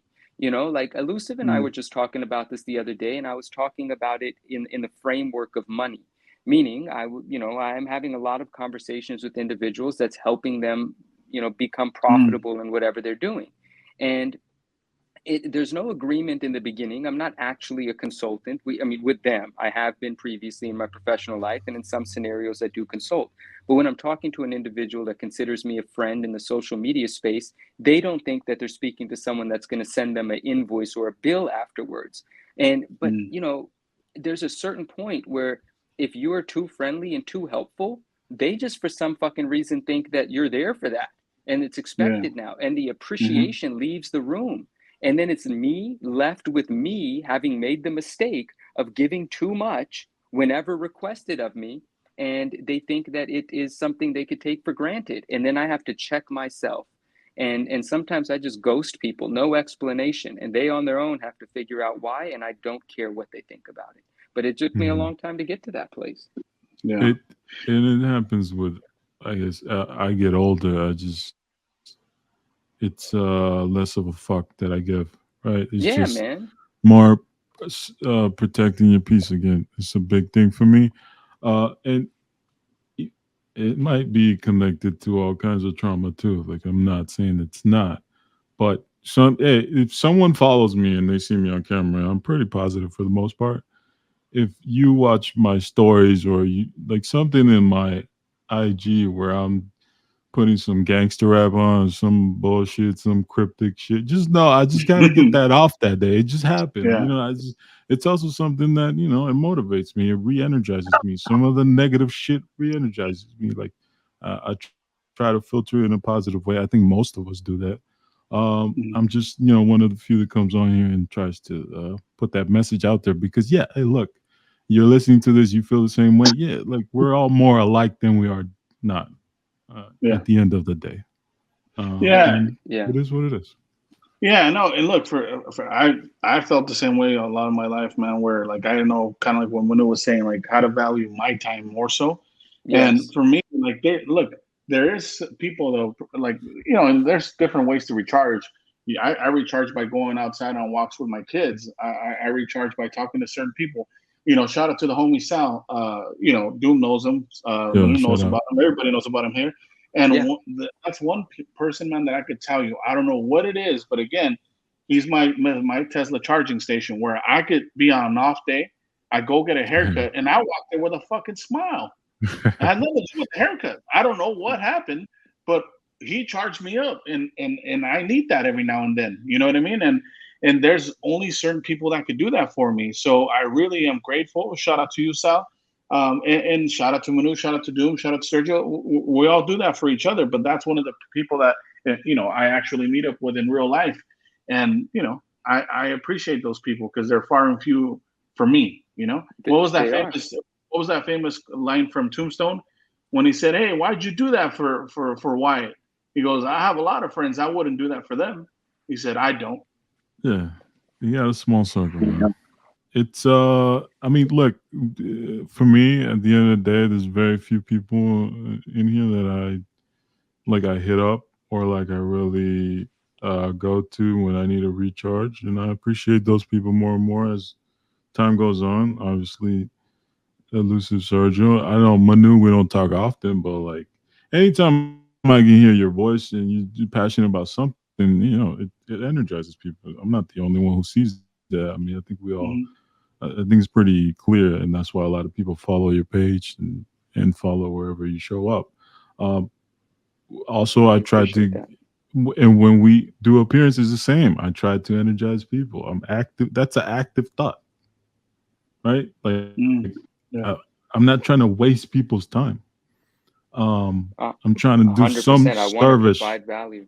right? Some service, because I appreciate because when my mom was going through cancer and I was trying to look on YouTube to just distract myself. Hey, I found Nathan doing the round table. I found Will on there. I would go fucking look at YouTube to see who was talking about cars and distract me a little. And I appreciate those moments and I remember those moments. I don't forget those. That was a very fucking tough time. So I appreciate when someone can talk passionately about something and it energizes me. And if I happen to know them now and I'm be able to connect with them and call them up and they're generous with their time, generous with their energy, I make sure and go out of my way to let them know I appreciate it because I don't take it for granted. Yeah. Yeah. Like you said, Manu, not a lot of people do that in this hobby or in life in general, right? In I talk in to general, not some just of in the these guys hobby. more than I talk to family members. Like it's a, 100%. it's a thing. And sometimes I need space from my family members too. Like it gets a little complicated. But Yeah, and we all the have our people individuals we that go love to. you, Yeah. absolutely. Yeah. And the individuals that love you, the individuals that understand that this is an element that this is part of your character, someone that will extend energy, but at certain times needs quiet time just to rebuild, get it Hmm. back. It's just like those power grids in those old video games used to play. You use your superpower. Your superpower is love. Well, when you use it, you are without some of that love. And, it takes time for it to regrow, right? And the people Yeah. that know you absolutely understand that. And anyone that listens to this, they understand that. And so from those people, you're safe. You're not going to offend them. You know that you can go quiet Hmm. for a little while, and as soon as you're back on the phone or back on a video chat with them or whatever, you'll pick up right where you leave off. And yes, it's not just in our collecting community. It's just a general thing. Some people are less aware of that. And those are the people that even involuntarily, they don't mean to take advantage of you, but it just No, happens. And that's it Yeah. why just it's up to happens. us to guard against it, Yeah. Exactly. Yeah. Another thing I want to say, man, just because we're on this moment, I also want to say that, and Doom knows this. I have conversations about with Doom and even someone Manu about this. Like, I just like to have a good time because I'm very aware that our fucking time here is limited. So Mhm. at all times, as much as I take things serious and this and that, I also like to just talk shit. That's fun to Yeah. me. That's Yeah. how I love to stir the pot. Those are things that I enjoy. I don't mean anything negative by it, and unless I do, and I'll tell you if I do. But for the most part, I don't. Like when I do my anti shout outs to Shane, you know what I mean? Like, Right. Oh yeah, I he knows. really, You I'm get it. just talking shit. I That's your enjoy that. friend, though. We know that. Yeah. Yeah, but my point is, some people don't take it that way, and that's okay that they don't understand it. But I'm just letting you know, if you get offended or if you take yourself too serious, that's on you. You know what I mean? I'm just here to have a good time, Or and if an that's individual doesn't know where they stand with you, it's actually a reflection of like, let's say you said something that wasn't even directed at me, right? mhm. But for some reason I felt it. Well, that's because that is probably something that I need to audit in myself, Yeah.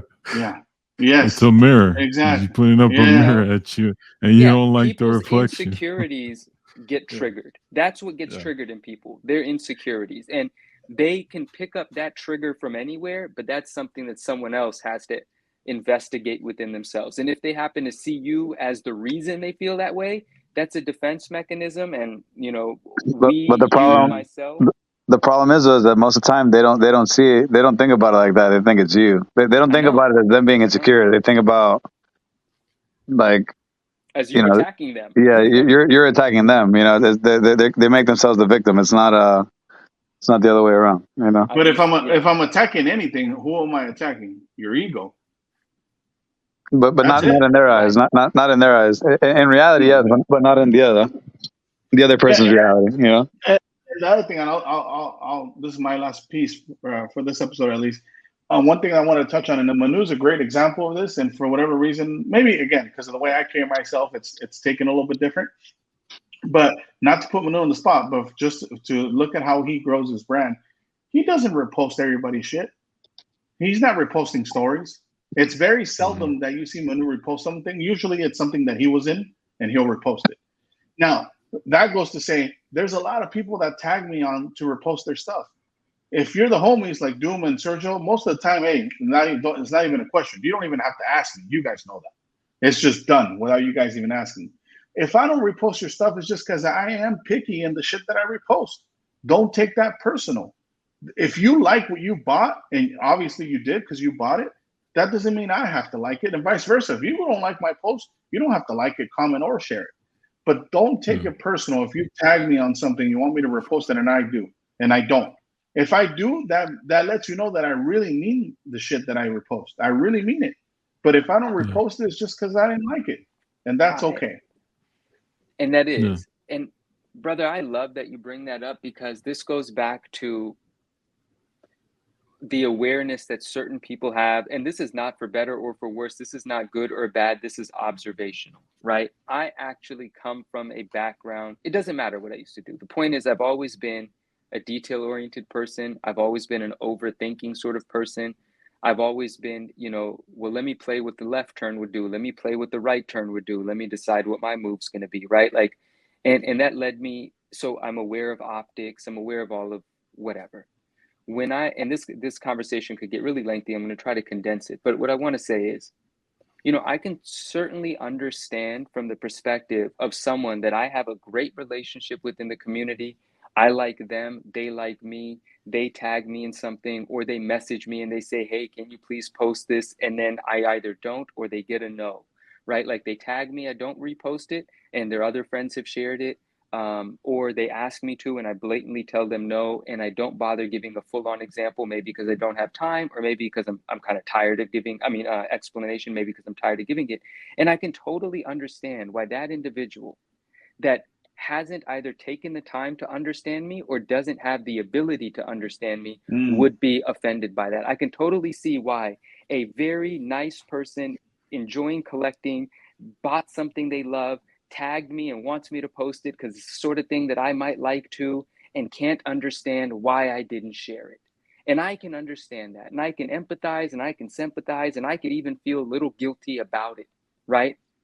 But that again goes to, where am I going to spend my energy? Feeling guilty about that? I can't do that for too long.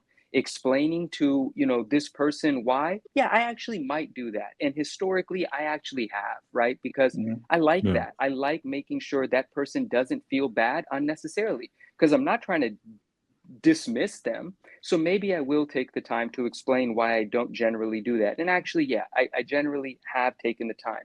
But I want to reflect for a minute as to why we are the way we are, why I am the way I am. I built the brand from the beginning, not knowing who was going to discover or like it. So what I decided to do was make content that I wanted. Like there was no one watching, there was no one listening. So I would just do what I wanted to do. And that attracted people that liked what I liked, right? And so now I'm extremely grateful for the community that I do have. And I know there are people that have communities that are hundreds of thousands deeper, right? But do all of those people connect with that individual? I am actually hypersensitive to the fact that there are eyeballs and time that people are lending to my content, and I want to respect that. And so I can't appease every friend I have that wants me to post their whatnot sale. I want to appease the eyeballs that are giving me their time. And I want to make sure that I don't misuse that I don't disrespect the fact that when I have a story running, they click it. I don't want them to see something that is not going to resonate with them, because they're here because what resonates with me resonates with them, because I've built a core audience just based on what resonates with me. So if it's not going to resonate with me, I'm not going to make someone else pretend to like it.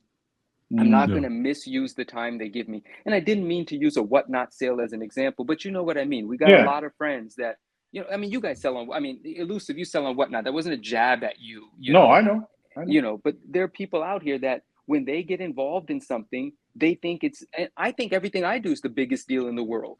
And I get that. That's how people operate. But I also understand why somebody might not share my shit, because it might not be of the deepest meaning to them or to the audience that they know they have. But majority of people do not understand that, and they kind of just get their feelings hurt. But I do actually go out of my way to explain it to them. And then we end up becoming stronger friends because of it. So it's a win-win. Yeah. It's just communicating that to certain people. I mean, I don't know about you, Manu, because I mean, you've been your presence has been growing, right? Even me at this point, I think over this weekend, there, and I don't know why the change came. It just happened this week where I just muted a bunch of stories because, like, even the Elusive with Sergio, like, yeah, I'll talk to you guys if I need to talk to you guys. Like, I don't need to see what stories y'all have up there, right? Like, if I want to reach out what's going on, I'll go talk to you. When I go into my Instagram, it's my temple of whatever I'm into. Like, if I have any stories on there, it's because I'm actively looking at what this person is presenting, and I appreciate what they're curating to my experience in social media. And so, to make things better for me, it's like I muted a bunch of people's stories. I still follow people and still like their posts, but I don't have time to be wasting checking everyone's what they posted on that day. How do you manage it now with, you know, a bigger crowd? I don't see the great majority of the content that is created by the pages that I follow. I mean, quite frankly, I follow like 2,500 pages. It's impossible to see the content.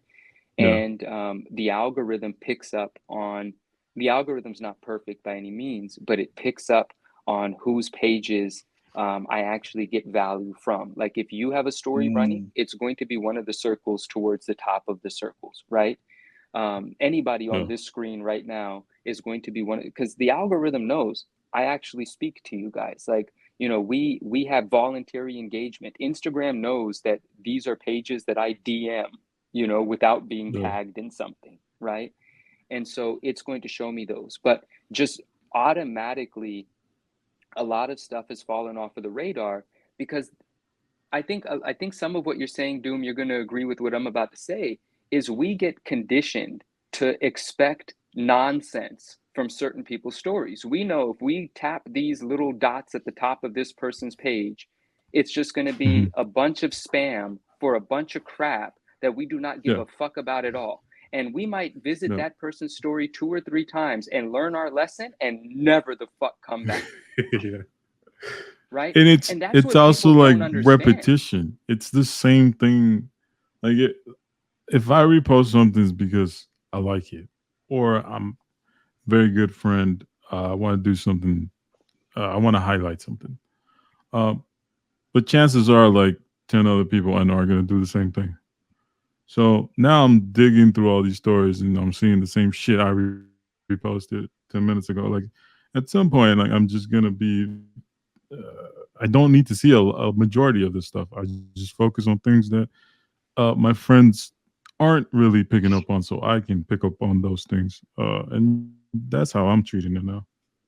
No, and that makes a lot of sense, right? And so I know which people's pages. I mean, I visit quite a few pages, but obviously following 2,500 pages, you know, there's 2,000 pages that I haven't seen in 3 years, I'm sure. But you know, when something does occur to me, like, but I also just do things from a different perspective sometimes as well. Like if I remember, oh shoot, such and such, I haven't seen his page in a while. I might not have seen his stories for 8 months and I'm never going to see those again. Those are gone, but I'll still go to that person's page. And you guys know this about me. I'll like everything, right? Yeah. And it's not, and I say it's not because I actually liked the thing. It's because that's me doing the feel good thing for what I know a human being on Instagram would smile about. You know, Yeah. getting your posts liked feels good. If social media likes didn't feel good, you would not be on fucking social media. And if you want to tell me a different story, then either you're lying to me or yourself. Yeah. Yeah. You know, and some people are extremely secure and they don't care if they get likes or not. That's not what I'm saying. I'm saying it always feels good to be appreciated. Yeah. Absolutely. You know, so I like to sprinkle that when I remember I haven't been around a little bit. And not everybody gives it back, but we have a lot of really great people in this community that understand that, you know, just love goes a long way. Like, love goes a long way for me, right? But then there comes to a point where it's like, you know, love does go a long way for me. I'll leave it at that. But I can't allow myself to be taken advantage of, and that's just bringing it back to something we were talking about a few minutes ago. But yeah, I miss a lot of things on social media. I try to catch up, and a lot of friends that I have a personal relationship with, it's kind of an inside joke. They know I don't see all their shit because they know that we're both doing completely different things and we don't care what the other individual is doing, but we like each other as humans. So we'll connect on the phone and not give a fuck about each other's content at all. Yeah. No. Another thing is everybody shows love different, right? Like to your point, you don't repost people's stuff, but like you said, you'll like everybody's things, and then your comments are a little bit more selective. Me myself, the way I show love to people is not only if I'll comment on I'll repost it if I really love it. I'll send you a link, or I'll send you memes. If you get memes from me, that means I fuck with you. You know what I mean? I'm just being honest with you. Otherwise, I'm not gonna share shit with you. That's just who I am. And I don't get butthurt if you don't send memes back to me. I'm just letting you know that's how I let you know I fuck with you. And there's a lot of people, you know who you are if you get memes from me on the fucking daily. Yeah. No, for sure. I wanna this is I don't even know if this ties in, but this is really funny because like in this idea, man, I know, you know, I don't know how long you guys like these episodes to go, but there is one thing that we have to talk about before this episode ends. So once I finish this little bit, maybe we could transition to something I'm really eager to discuss. But I get the request of, again, for anyone listening to this that thinks Manu sounds like an asshole. Yeah, I know I sound like an asshole, but I love all of you guys. You guys can ask me anything the fuck you want, but you might get a bit of a jaded response these days rather than 3 years ago where I would bend over backwards helping you price your $7 books. I don't do that shit anymore. And here's why, because you could do it yourself, right? And so like I always get these requests where people are like, hey, I just bought this collection, or I just got this collection, or I just dug out these old comic books from my parents' house. Could you help assess these for me? And I used to be like, you know, setting myself up for, you know, being frustrated by like, yeah, send me a bunch of pictures. And then there are always going to be a bunch of $2 books from the 90s that anybody could have gone to fucking eBay and found out on their own. And I feel a little disrespected by that. But I have to remember, they don't mean to disrespect me. They don't realize that I'm busy. They don't realize that I'm taking time away from something else to make time for this, right? And I might not repost people's stuff, but I give people my time. And like Elusive said, like we all know, that's the most valuable fucking thing we have. You cannot get that back. It is irreplaceable. So recently, my way of responding to those sorts of messages, because they come in quite regularly, for some reason has been refined to perfect, because people will hit me up and I'll give them my response, and then they will never follow up again. And it's fucking perfect, right? Because they'll be like, hey, I just bought this collection. You think you could help me figure out what I have? And the way that I set up my response is, yeah, sure, I might be able to help you. But before I do, I'm going to need you to do this, this, this, this, and this. And then they're never to come back again. Yeah. Hey, as Sergio would say, do your homework and then come back to me. Essentially, Sergio, that's what I say in many more words. Like, do your homework first. Let me know that you care enough about what you're asking me to spend my time on, and then we'll see how much time I'm willing to put on something that you may not give a fuck about at all. And then they realize, oh, you know what? I'm actually not a comic book guy, and I don't give a fuck about this box of books I got. And then they just forget about them, and I never have to deal with it. So I really like whatever's happened. It works out well. Yeah. That's true. It could be you know, pretty draining for sure. It's incredibly. It's my pleasure, but we are limited in our energy, so we have to be careful. Yeah. But yeah, that's been Therapy Corner. And now we get back to the fun stuff. But I like to sprinkle a little truth in every episode. Do them really quick. Share the let's share the comic that I pulled up. Oh Okay. yeah. Let's show that off for a second. All right. So I'm not too big into modern comics, and I've said that before. It's not my jam. I'm not my PC jam. It's not. But sometimes you see some dope stuff, just like anything else. And these popped up, and I was just like, man, it's crazy. So this is the P. Craig Russell Hidden Gem variant, and you don't see it here, but it's a foil, and that's some pretty dope art. Yeah. In a foil, I don't know what that looks like in hand, but wow. Yeah. Reminds me of some of the 90s style of artwork. Definitely a different era. And these are what? Upcoming Scarlet Witch series? Yep. Scarlet Witch #1. I want to say the release date is June 12th. Inexpensive. Doesn't break the bank, Yeah. Sometimes collecting doesn't have to be the high end stuff. Some stuff is fun too on the lower end. Listen, if I collected Scarlet Witch, I'd be picking that book up for sure. Yeah. I'll say I've noticed, speaking of foils, that as much as I love shiny shit, I think foils look way better in cards than they do in comics. For whatever reason, I'm not as attracted to foiling when it comes to comics that as much as I am with cards. Yeah, I think for me too, just because the color doesn't pop off as much. Yeah, it looks dull. It looks like you need a lot of great lighting to really, make it pop. And that's interesting that you would say that. I could agree with that. Like shiny, gimmicky shit on cards seems to fit the nature of a card more than it fits the nature of a comic. Not that it doesn't work in certain situations, it works really well, but it just seems more like, oh, a card is made to be a visual thing, so let's have all of our imagination run wild. A book is actually a book, and it's more of a gimmick to spruce it up than not. So I can kind of understand where Elusive's coming from. Yeah. But again, different folks for different strokes. Some people like some of that shiny stuff too. The image is really cool though. The art that was chosen for that was pretty dope. Yeah, the first book that we just looked at, that's a foil. That's a foil and in person. Yeah, that's just this one, the P. Craig Russell. So how are these colors going to look in the foil? Yeah, that's what I was bringing up. And also, by the way, I don't know if you guys get Mondo vibes from it, but I get Mondo vibes from this one too. Yeah, I get super Mondo vibes. I think. Yeah. Do you guys, when you say Mondo, you're talking about the company, or are you talking about it as a way of printing? Because there are people in the print world that for some reason talk about screen printed stuff as Mondos, and that confuses the shit out of me. Mondo is a company that uses outsourced screen printers, from my understanding. Where are you guys with this? It's the brand, the company. The brand. That's not the style of printing.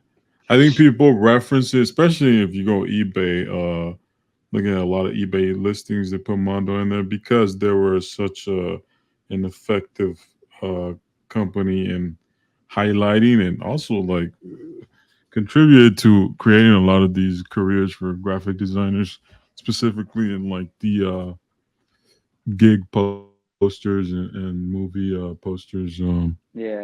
A scene. So although they don't do it as often now, it feels like ever since they were bought out by another company, they've put more effort in toy collectibles or specialty toy collectibles. So they've been unfortunate. We don't see a lot of. Yeah. Yep. And I know we have this one by Jenny Frizen. Another Scarlet Witch. Total different type of style, but that's pretty sick. This is my choice out of the two. This one is the one that resonates with me a little bit more. Yeah. Yeah, that's nice for sure. So this is familiar to something. I don't know what. This is the cover D, and then they have the Virgin variant. If you want just like a plain, some people go for that style too. It's quite a beautiful cover. Yeah, it's a beautiful cover. It really just wanted to put that out there.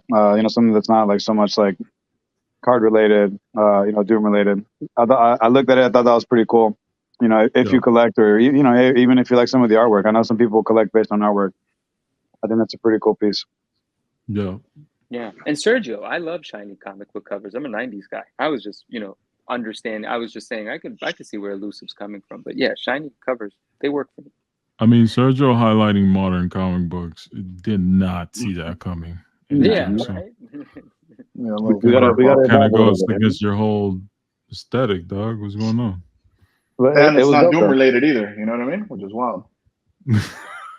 It was dope, Well, you're gonna see a lot more things that aren't Doom related too, like talk that shit, dog. Let them know. Sergio, great series of posts about a Spider-Man movie that most people didn't know was in the works. I'm pretty sure I've never seen any. I mean, I know I've never seen any of that stuff. I don't even think I've in passing heard about this project. I'm not sure. So that's incredible. That was eye-opening. That was really cool to see. And man, it was just an older gentleman that was selling that I was buying comics from, and he's like, "Hey, do you like Spider-Man?" He started showing me a couple things, and I was like, "Hey, what is this?" And I did a little bit of research. It took me a few days to get any like information that wasn't just like a photo, like Google search wasn't working. We had to go through some drastic measures, Oh, nice. And we found something, and the most I could find was that it was like from two different posts, from the Gentleman's Story, and from like another post sale somewhere in Europe.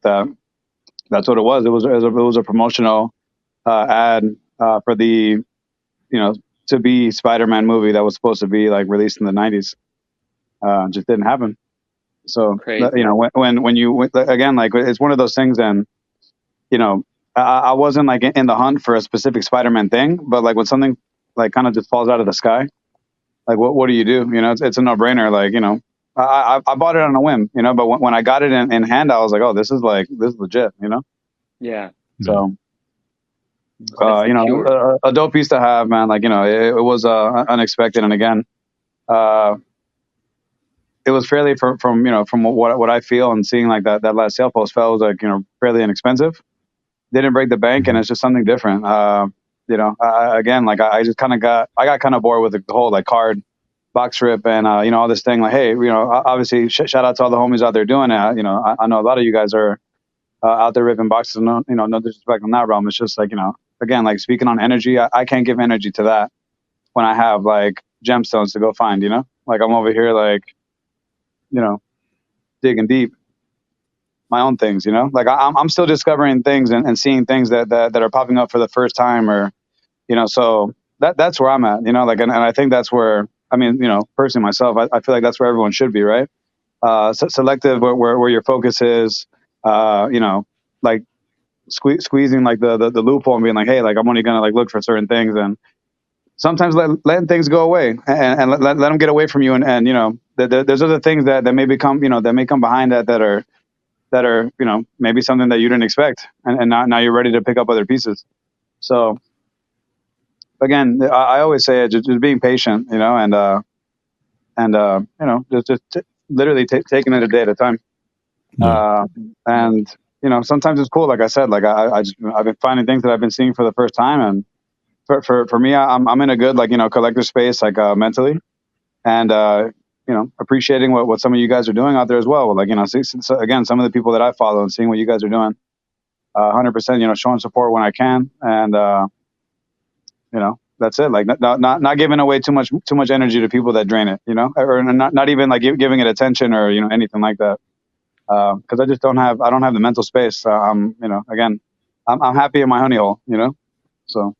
No, you make great points. I mean, not to just focus in on like box rips, but the truth is, if you're watching box rip after box rip, you are quite frankly only giving your energy. There is no reward if it isn't something you're deeply passionate about. But if you're giving your energy or keeping your energy reserved for the hunt for what you might not even realize you're going to find, and then like you said, you find something you've never seen before, and then you commit to that purchase or you commit to that research, and then it shows up, well, that actually replenishes your energy. Like that actually pays you back. You know what I mean? Like you get charged from that. But yeah, just watching everyone's YouTube videos because you want to support them, well, you're literally only giving your energy, you know, and so that can become quite draining and difficult to do, quite frankly. Yeah. No, 100%. Guys, well, I think we should end it there. It seems like we covered a lot of bases today. So, Manu wanted to talk about Nah, something. it's all right. Just everyone knows Upper Deck doesn't give a shit about Marvel card collectors. It's the end of that. oh yeah, for sure. No, it's fine. No one's confused about it. There was no possibility of the first redemption to be the Spider-Man. Let's not be fools. Obviously, it wasn't going to be the Spider-Man.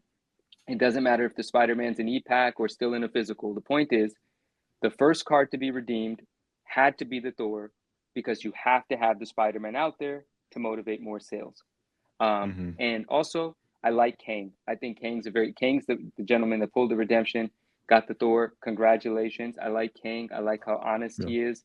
I think he's a no-nonsense sort of guy. From what I know about him, I'd like to know more about him. Congratulations to Ryan McKenna, who was also on that stream. He pulled the original art cover, comic book cover of Rogue by Dan Dos Santos, and it's beautiful. Right. All of those redemptions were mailed carelessly. They were clearly not from a collector. Yeah. So anyway, that's it. That's all of that in a nutshell. And so congratulations in advance. Whoever pulls the Spider-Man, that's going to be mega, because it is one of the most beautiful portraits of Spider-Man I've ever seen. So big shout out to Dan Dos Santos for executing that. And I hope he does send that email, that passionate email, and make a phone call to Upper Deck to let them know that that was a disgrace. And I hope they put the next original art that they ship out in a fucking crate, because that's the respect it deserves. Upper Deck's very lucky that there's a lot of collectors out here that for no pay at all spend their money and make content to promote Upper Deck.